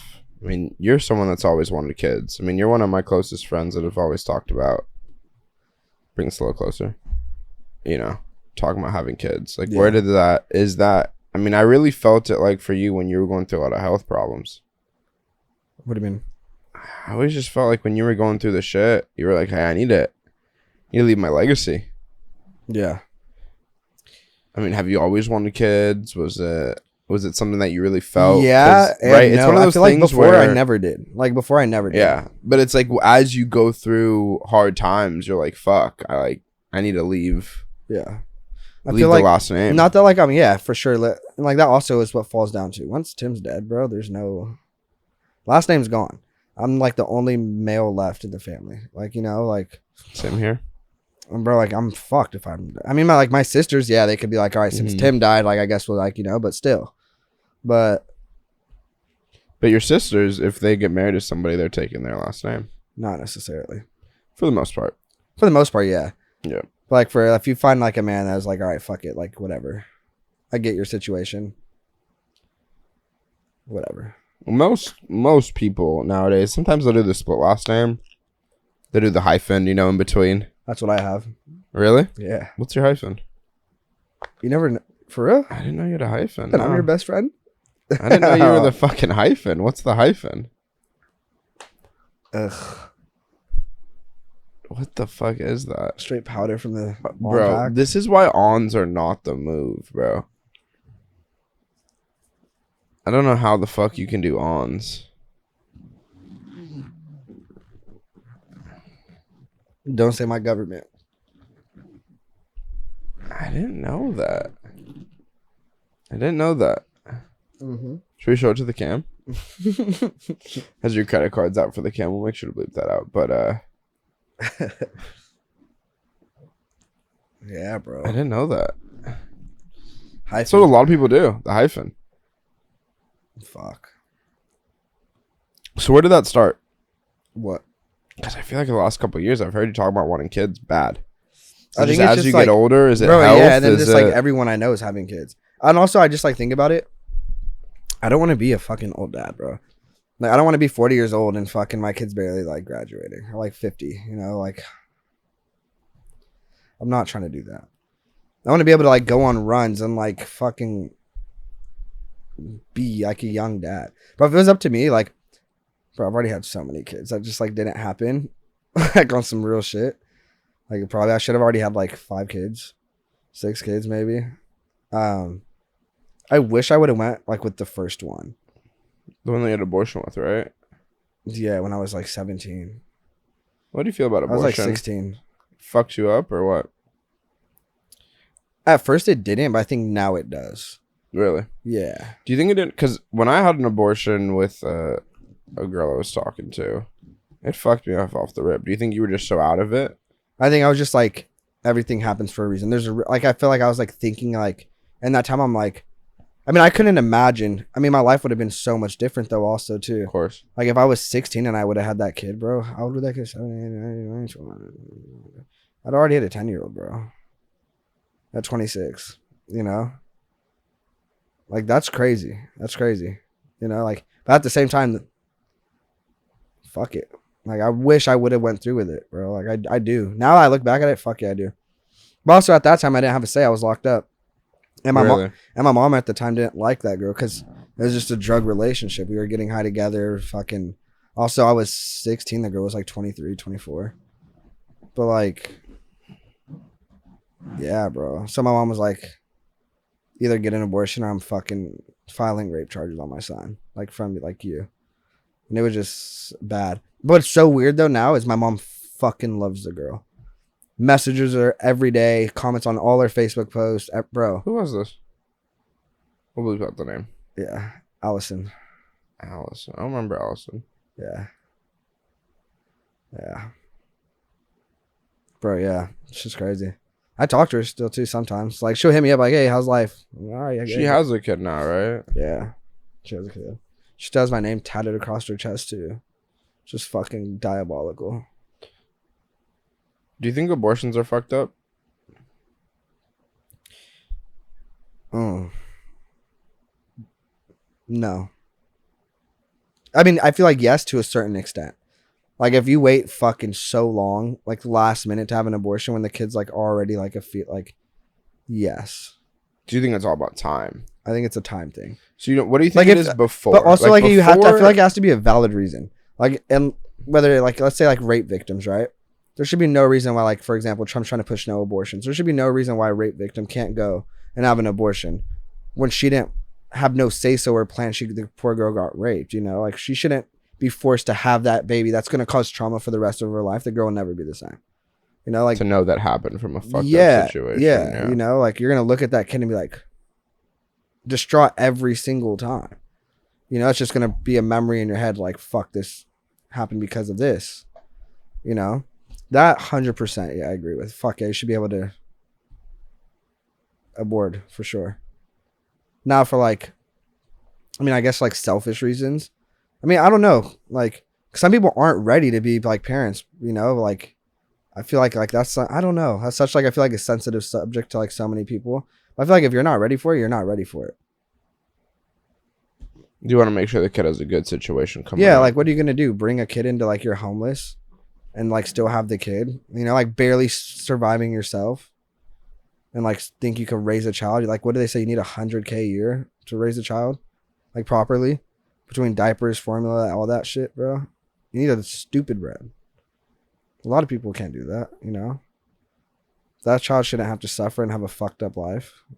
You know, I feel like all kids deserve the world, the best uprising, the best schools, the best education, the best path for them.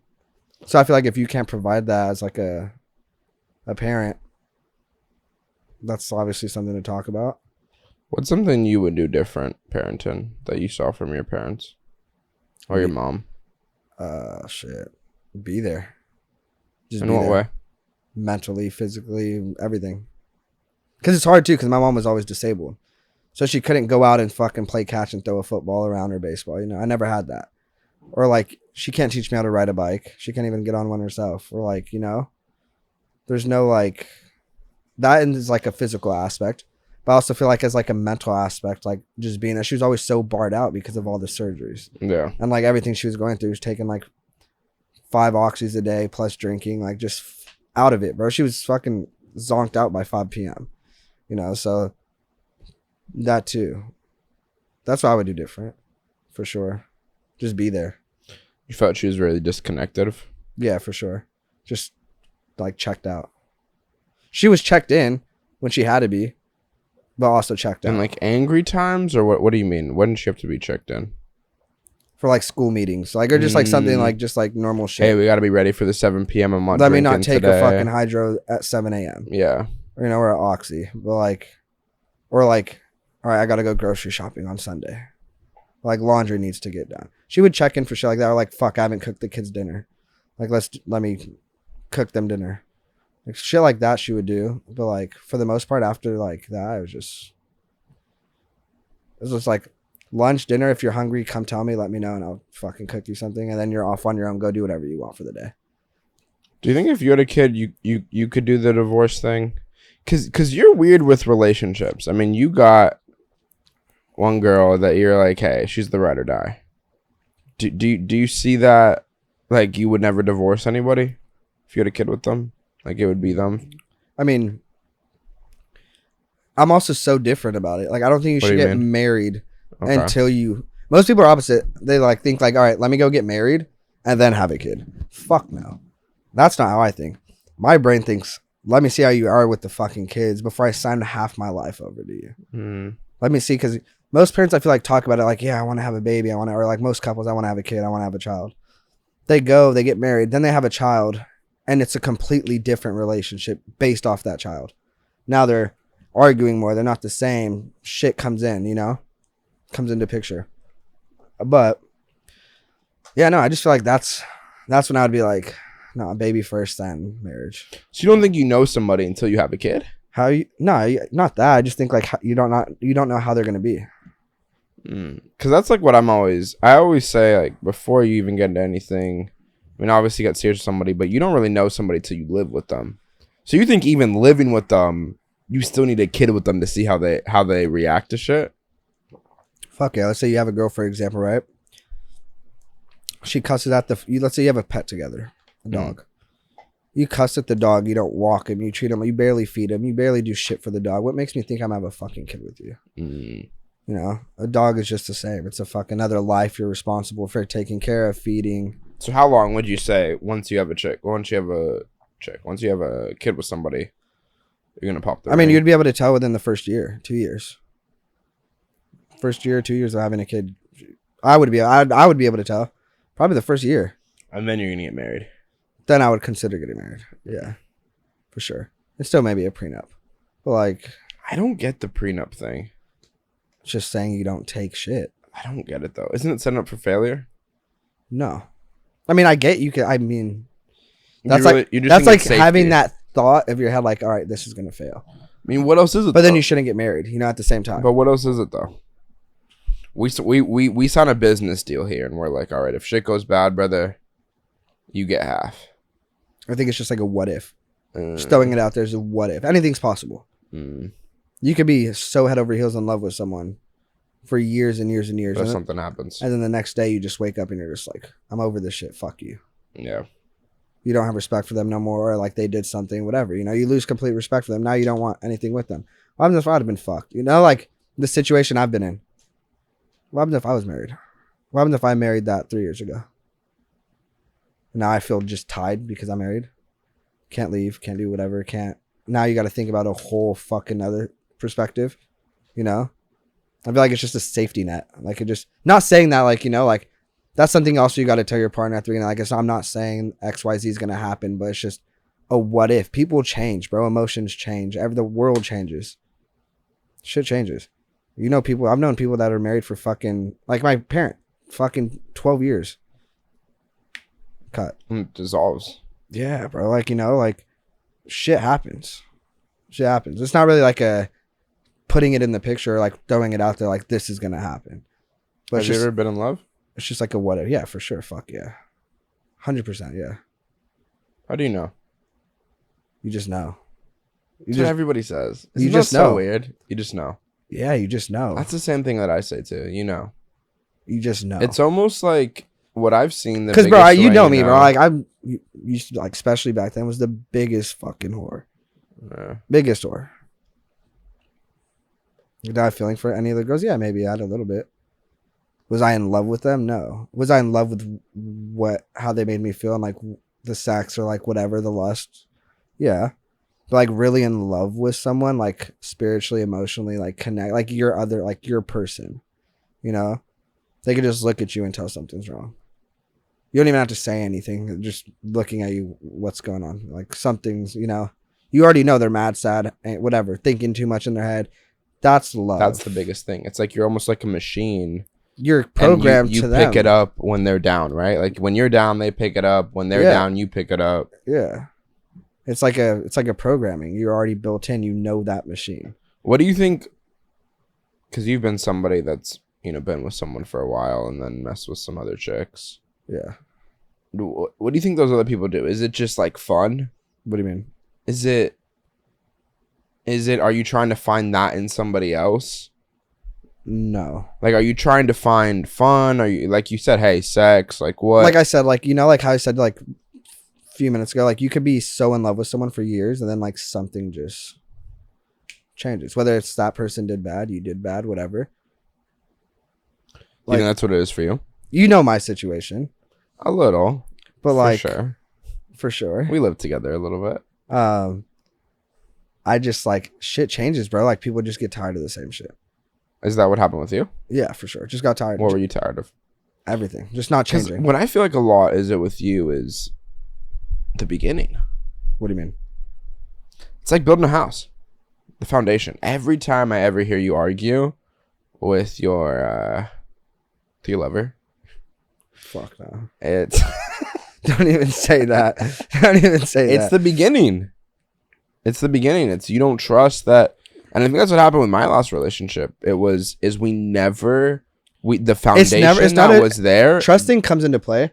I feel like it's just moral of the story. It's their lack of communication and respect. Huge thing. But do you think you can't love when you someone, argue, right? For example, I'll give you an example. When you argue, it's always what happened in the beginning. When shit went south in the beginning and you didn't trust that person, that's what you bring up. You don't bring up some other shit. Yes and no, but it's also like recent shit too. Recent shit too. Like that same, like when I said like no change happening. Because for sure in the beginning that stuff happened. Tell me what happened in the beginning if you want to. Just getting like cheated on, right? Just lies, like little just dumb shit. Which I don't. I mean, it was the beginning. You know, like the first few months, 6 months, whatever. But you really think that doesn't matter? Because it fucks you up, bro. Because you talk about it for sure. Because how do you expect to like how do you expect to go build a life or like you talk like such a big game, like you fuck with this person, right? But you went and fucked somebody else. How do you expect me to think you're being serious with all that talk you feed me in my ear, but your actions just showed otherwise? You just fucked someone. How am I supposed to trust that? You know, that's and you get backstabbed so soon. That says enough. What is 5 years going to look like? Now 5 years goes by and you see what it looks like. Yeah. You know, it's never changed. Same thing, the lies, the sleeping around, the fucking cheating, the lies, the lies in general, you know, like, because you know me, I'm such the most chilled, laid back dude. Just fucking tell me. Yeah. Like, just tell me, be honest with me. Yeah, I fucking got drunk last night. I went and slept with someone, or I fucking was flirting with someone, gay, showed whatever the fuck. Especially if I give you like the option to, like the opportunity to, like I'm already suspecting, like deep down I already know. Let alone like, for the example, you've seen it. When like, bro, a year ago that shit happened. Fucking go through the bitch's phone. I already know. Same thing with the stealing thing. We already know, and we're giving you an option to tell you, like, a chance right now to tell you straight up in front of your face. Explain what happened a little bit. With what? For the viewers. Just like, bro, like, which one? The stealing thing or the... Whatever. Okay, we'll go with the stealing thing. Like, bro, we're living together. You, your ex-girlfriend, me... whatever. We're living together. It's us four. I get to have a past, you know, whatever. Your girl at the time was so straight edge, never like very high, like high standard. Girl didn't even pop a balloon without telling anybody. Yeah, like very high fucking standard. Like just like doesn't believe in lying, doesn't believe in a lot of like just anything like that. High morals. Yeah, very high morals. Super insane high morals. Yeah. Right? Which is that's awesome. There's nothing amazing. that's fucking amazing. Gratitude for it to think that. To live that way. For sure. Hella props. Mm-hmm. But like we're living together. She knows I have a past, right? She sees the people I hang around with. Yeah, I may not hang out with the best people. Fucking gang members. They look sketchy. Or even their ex. I don't really hang out with like current gang members, right? They're all just ex affiliated or whatever. You know, we all got out of it. For sure. Affiliated they look still. Yeah, they look sketchy, you know, you know, look at Jake. You know, like banged out as can be. But the nicest guy if you sit down and talk to him. You've talked, bro, you've seen him, you met him. Great guy. He'll sit there and he'll talk to you, have a conversation and whatever. But as soon as shit cracks, he's there. You know? That's like Blicks are coming out, fists are coming out. Blood is shedding. Keep for sure. going, though. But just like the whole thing, we're living together. Shit starts going up missing around the house, right? Obviously, 500 bones. And that's not the first time. Right. There's been a couple times before that shit would go missing. And I would get fingers pointed at me from your girl at the time. Oh, it's Tim. It's his homies he's bringing over here. She was convinced. I get it. Convinced it was you. And I get it, and but that's not my morals anymore. I don't fucking steal, bro. I'm a total different person than when I was 5 years ago. Yeah. 7 years ago when I got out. Complete 180. Bro. And there's so many times I literally sat there and I've talked to her. Like, yo. It wasn't me. It wasn't fucking me, bro. Like on everything I live. My homies know better. I know that because with my ex-girlfriend, bro, Lily, I would fucking... Bro, she was so rich. Her fucking dad was the owner of fucking the Weinstein Company. There was so much bread laying around in his house and our house. Like, bro, I'd have fucking Tony, all the homies come through. Not a single dollar went missing ever. Mm-hmm. There could be 10,000 here, it's a few thousand over there, and not a single fucking dollar ever went missing. Ever. Like, ever. So I know it's not my people, and that's why I would try to explain to her so many times it's not me or my friends. And eventually it became such a problem. She's so convinced that it is me or my friends. She doesn't trust you. She's like, I don't want them over anymore. Which since, you know, like that also like looks bad. Like I just get in my head about it. I'm like, fuck. Because it's really not me. Yeah. So then I start talking to fucking, you know who about it. And of course. About your friends or your girl? Girl. She's like, yeah, it's not me. It's, girl at the time? Yeah, it's not me. It's not me. It's not me. Like, bro. Right? So I'm like, who else could it fucking be? Yeah. At one point, it had me questioning my own homies. Like, I fucking pressed them about it. Like, yo, yeah, I remember. Are you coming over here stealing shit, bro? Like, what? You know, no, I would never do that. Like, what the fuck, bro? Like, and I know they wouldn't. And just like I gave the bitch so many options, bro, to just come up and say it was her. But did you ever think it was her? Yes, like because you did. I know it wasn't me or my people. Because remember when we were talking about it, we were like, "What the fuck's going on, bro?" Because I know it wasn't me. Because we didn't think she was like tweaking and like losing $500, you know, or losing shit. Of course not. She was very like on top of her shit. Mm-hmm. And I know it wasn't me. That's why I was so mentally fucked. So also, I'm thinking the bitch. You're getting the blame. Yeah, I'm getting the blame, and I'm also thinking the bitch that I was with wouldn't do that either. Or if she would at least tell me. Which is crazy. Because I would have been like, all right, cool. Like now I can actually have your back. All right, cool. I'll blame. I'll be like, yeah, so and so admitted it. After that, which I probably would have, which is even more fucking sick fuck shit. You know, I would have had her back at the time. But I mean, in any relationship, again, it goes down to, which is crazy, because in relationships, usually it's, hey, we're two people, we're riding this together through thick or fucking exactly. thin. So I would have covered her. I'd have been Yeah. like, you know, all right, cool. I'd have blamed some random person. Oh, because bro, I would go to the bar and bring Tony, Jake, and like 3 other randoms I met at the bar that night over, whether it was females, whether it was whatever at the time. Oh, it's probably one of them. My bad. I apologize. You know, or they admitted it. I would have covered it up. You know, just to have that bitch's back. But if I'm asking you to your face one-on-one in the room alone, and you're sitting there comfortably lying to me in front of my face saying it wasn't you, until one day you guys put a camera in the room and boom, comes out it's. And you know why it happened, right? Why? So we put a camera in the room. Bro, that we shit left quarters out. for laundry. We left quarters out for laundry.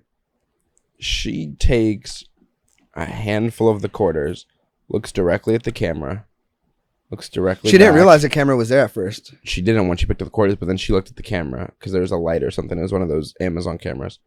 Drops the coins back on the ground and walks out the room. Caught.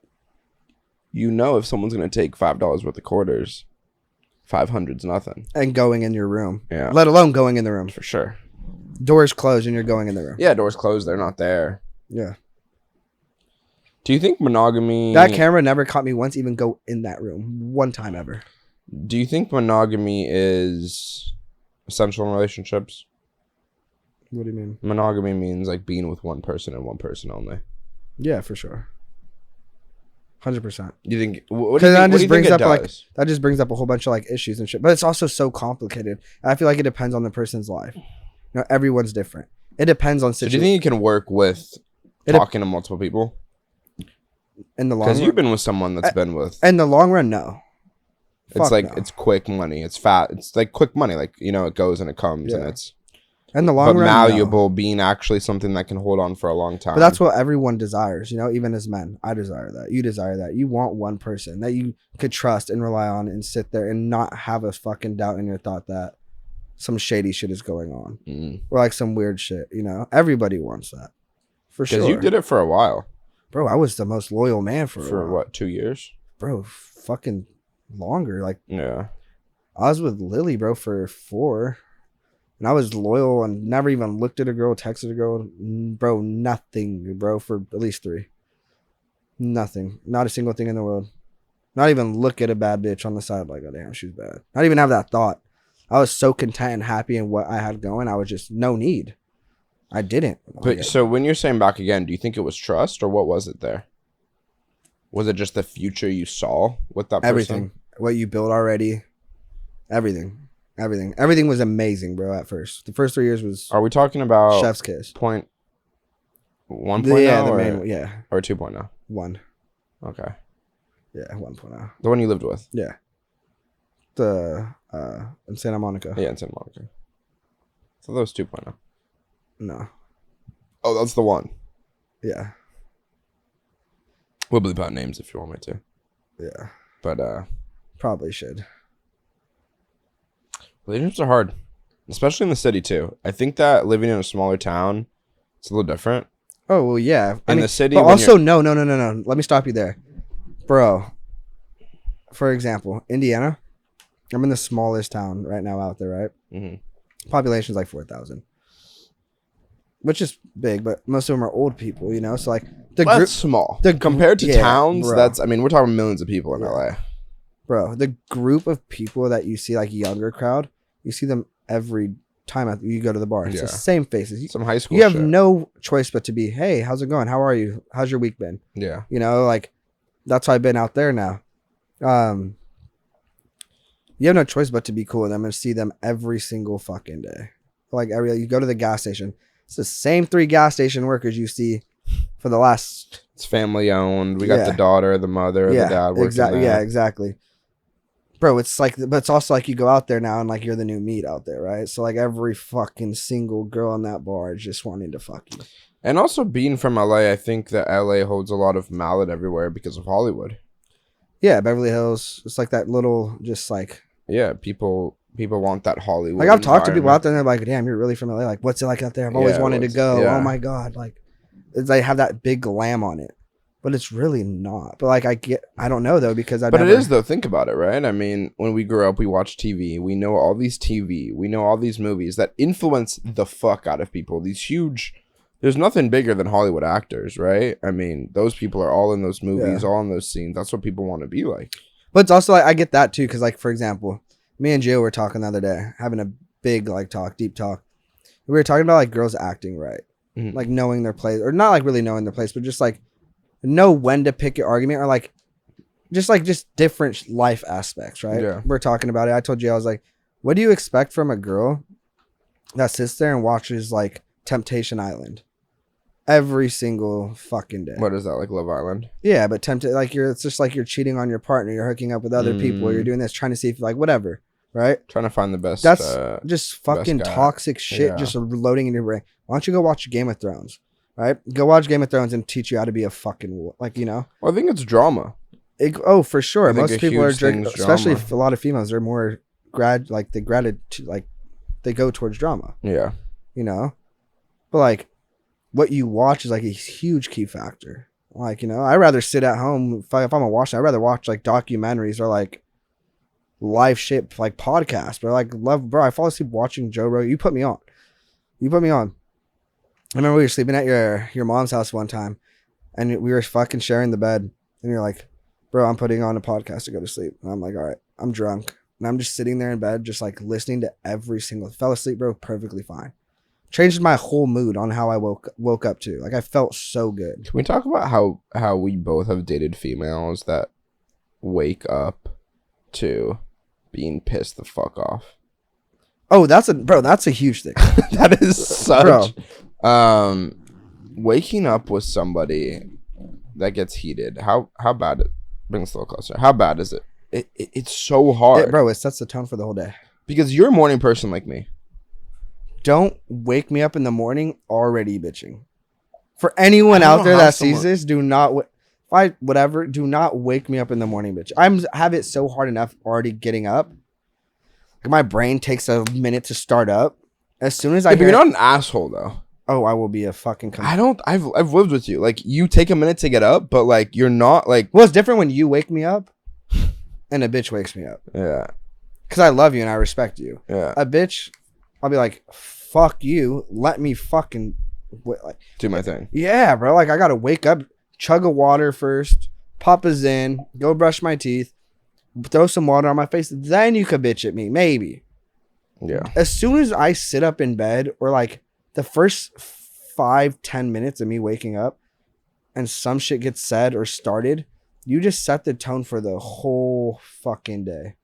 Cause you just fucked up you did that quick. Just boom, done. When you like look for women today, what are some red flags that you say that are like dunzo? Oof, I don't know. Like, what's like something I'm you not think the about? person to ask about that, because I've fucked with the most red flags possible. I'm just so oblivious to it at the time. Mm-hmm. I don't know. Like what? Honestly, I don't know until I like study the female or like find out about her. Yeah, I think that living with someone being with somebody with red flags is really hard. Have you ever felt like, hey, I'm gonna marry this person, or again, is it like, hey, I gotta have a kid with them first? Like, you don't even know at all. Like, you don't know. I see like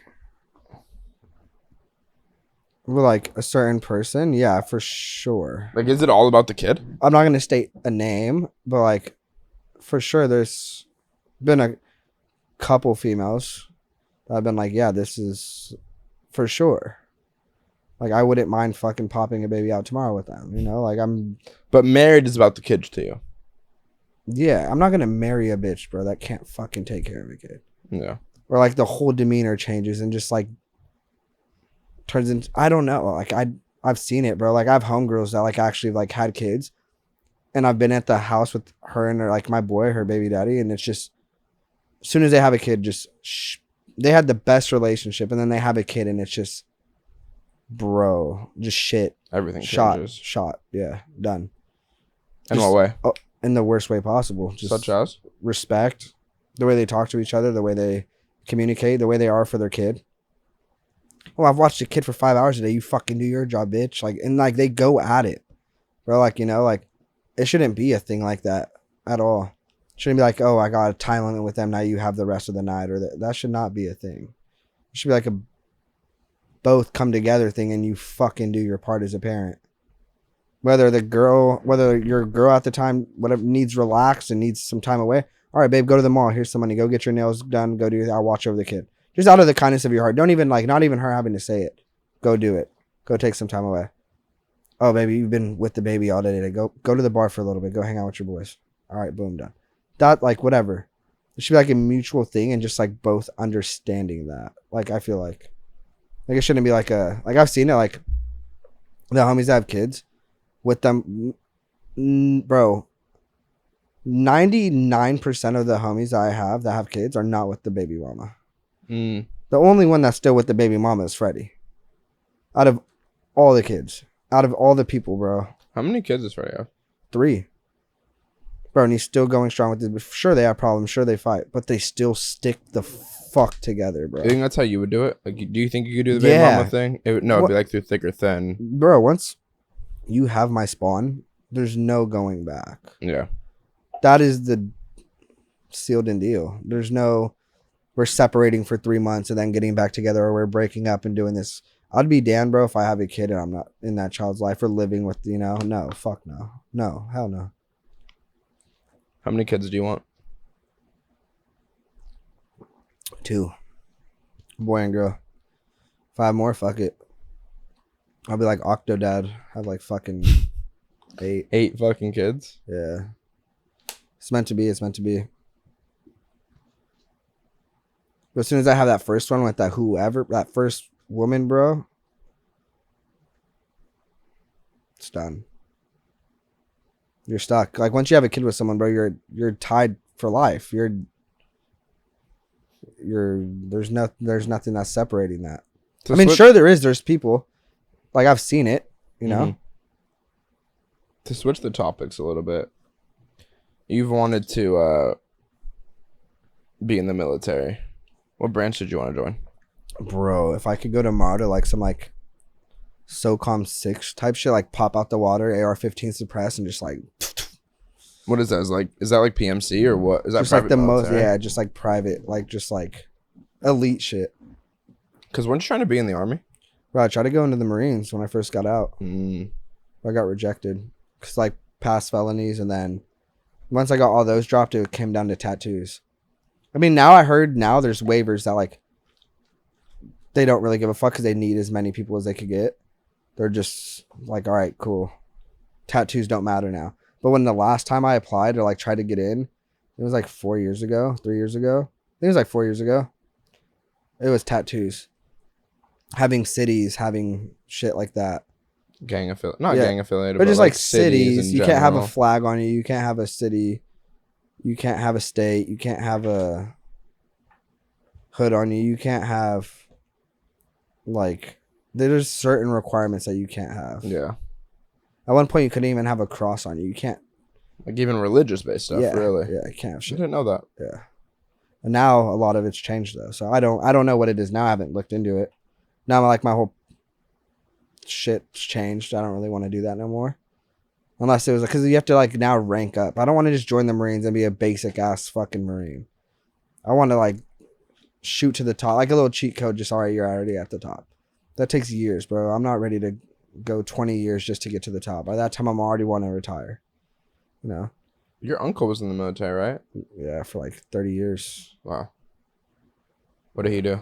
He was in the Marines, and he went to the Navy. He switched. What do you like about doing that? Like, what brought you to it? Was it just out of being locked up? Just like doing something. Just like fucking going out there fighting, just whatever it is, and like all the programs and benefits you get after it too, which is sad as fuck because it's really not shit. But if you do it right and like you stay in there long enough, you're set for life, bro. You're set. Yeah, you get benefits for the rest of your life. You just sit on your ass and collect $3,000 a month just to sit on your ass, not do shit, not do anything, and you get disc everything. Everything is there's so many benefits that ring into it. But yeah, I've always wanted to do that. Go out there and shoot some shit for fun. Talking about guns and like laws in Cali compared to other states, what would you change here? Because you're a big gun guy. If it was up to me, you know how they have like EBT? Yeah. I'd be handing out Glock 19s. Just everyone gets it. No, I'm joking. I'm joking. No, I think everyone should be able to carry. And like, I feel like California, because it's such like open carry. Open, concealed, whatever. Like the crime rate in Indiana is so little. Like these places that allow open carry, concealed carry. Yeah, they have crime rates for sure. Every place has. But you're thinking twice when someone has a Glock on their hip. Yeah, the gas station guy. Yeah, I'm gonna go rob the store when there's 3 people in there that have a gun on them. Yeah, that could shoot you in the face and save the day, and it'd be perfectly legal. You know, you're gonna think twice before robbing that gas station. Here in California, let me go rob a gas station. No one in here has a fucking gun, and even if they do, they can't use it legally. Yeah, they're gonna go down. No one's gonna do it. You know, or like, just like simple. Oh, I'm gonna go shoot up a fucking Walmart. You're gonna think a million times before doing that in Indiana or like Texas or Arizona or even Vegas, where you more than likely there's at least 3 people in there that have guns, 5 people in there. We were talking about background checks a lot. What is it like compared to here, compared to Cali? Walk me through the two. So you're in California. California has their own like department for like guns, right? They have the Department of Justice. It's a whole separate. That's the only state, bro, in the United States that has their own shit besides the DOJ or besides NICS, which is like the National Investigation FBI. You go buy a gun in Indiana, it's through the FBI. It goes through within 10 minutes, whether you get approved or you get denied. You walk out the store with it within 10 minutes. California, you have to wait 2 weeks for approval. 2 weeks go by just to get an answer. Then you have to wait an additional week to go pick it up. That's 3 weeks, bro. That's like the longest it takes, right? If you really needed a gun, bro, and like your life was in danger, you would be dead by then. That's why there's such a high market for guns out here. Illegal guns or you got to take so long to go get. What's the whole point at that point? Do you think that's how it should be? No. I don't think like dangerous felons should own a gun. No, fuck no. But if it's not like a dangerous or like violent crime, everyone should be able to. I think it should be like a mental test thing. Like, so you walk into a gun store and you take like a psych test. Like a therapist. Yeah. Talk to a fucking therapist right there and they think you're sane enough to own a gun, no right from wrong, then yeah, fucking there you go buy a gun. I don't think it should like be based off your past. Like, oh shit, you were 23 years old or 25 and you got into some shit and you robbed a store or you hurt someone. Like, even bro, it's so fucked up. You get out here into a fight at a bar, you get a battery charge. You can't go buy a gun now. Even if the guy attacked you and you get charged for it, your gun rights are just. Yeah, and even here too. Why do you think they do? How does it work with the different generations of guns? Like they're trying to do like, okay, you can't have like a Gen 5 Glock, right? But you can have a Gen 3. A Glock is a Glock. A gun's a gun at the end of the day. Why do you think they do that? No idea. It's the most dumbest shit in the world. I have no idea. Did you think limitation just to put yeah, more you can have an walls up? AR-15 that you take the mag out with a standard just mags on the side button. But in California, you have to push a separate button that breaks it down just so you could take it. What is safety precaution? What is 5 seconds gonna change? You know, like what is literally? It's that quick, bro. California, you just double push them at the same time, slap it in, boom, done. You're good. What is that quick gonna change about you going to go shoot up a school, or you go do some shit? What is that gonna change?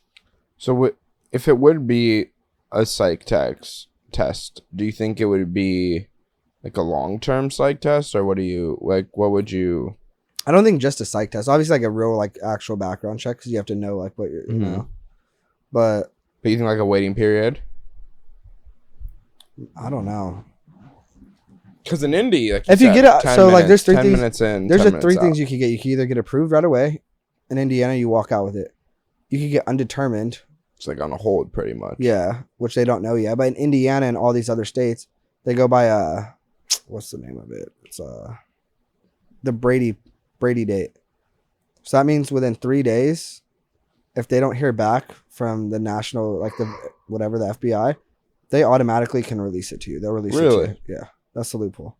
So like going from California, where I have like a business set up here, all this shit, I get undetermined in Indiana every time I go to buy a gun.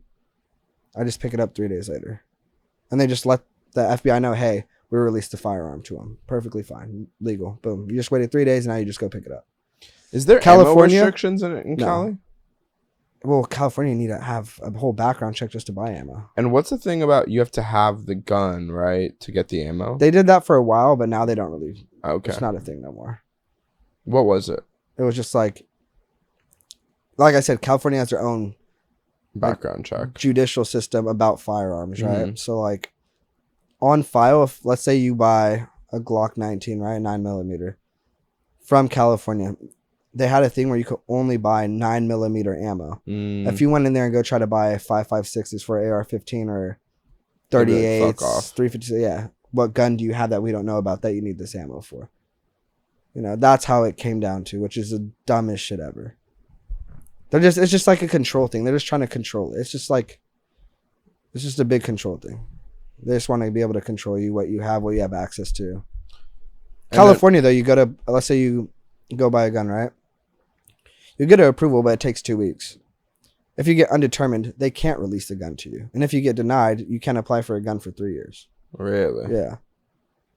That's simple. What's it like in Indy if you get denied? I have no idea. Wow. Probably the same thing. Did you get denied? Or you just try again. I think you just try again right after. Really? Yeah.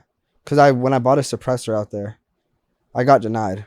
And he like, all right, let's resubmit the form again. Come back tomorrow. Did it again. Got approved. Wow. So like it's just you get to resubmit it the next day.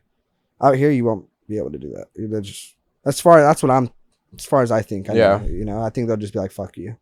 What do you think gun manufacturers are doing right nowadays and wrong?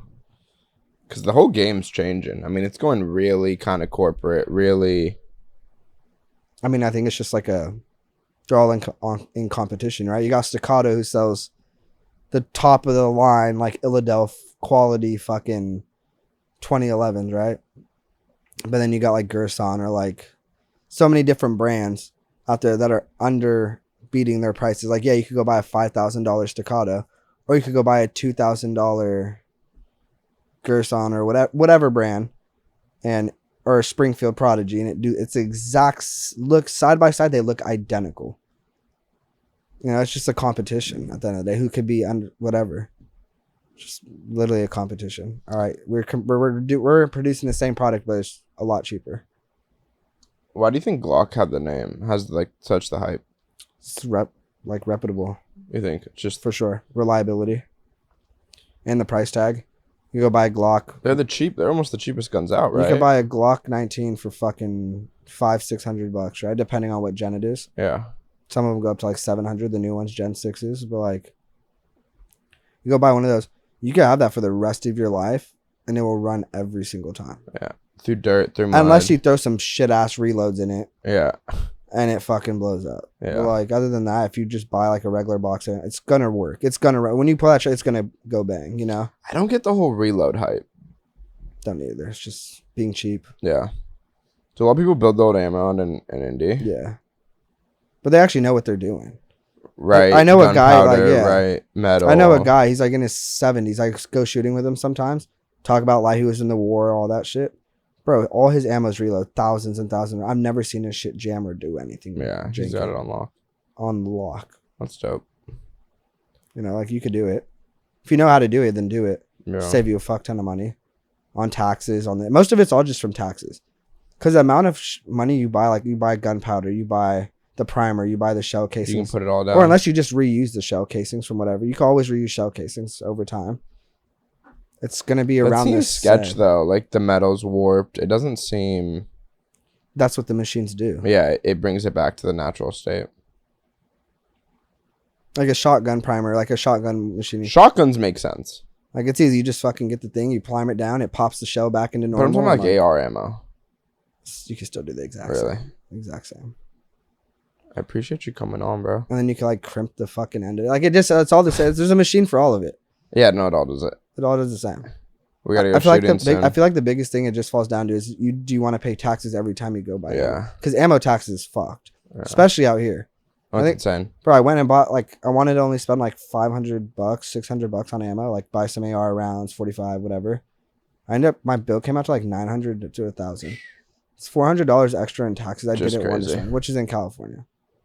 But now Indiana, there's still a tax, but it's nowhere near. What it will be out there. Like out there, I could buy a box of, say, like 50 rounds of 9mm for like literally like $9, right? With taxes, it comes out to 12. Here, it's like double. Bro, the box is like $16, $17, probably $20. You go to the shooting range for $22. For that exact same box, you could go get for $9 out of state. Plus taxes out here. Crazy. So another additional like $5. Do something different here, but we'll see. Thanks again, bro, coming on. Of course. We gotta do it again. Let's do it. I'm down. Alrighty, thanks. Of course. Thanks for watching. Love you.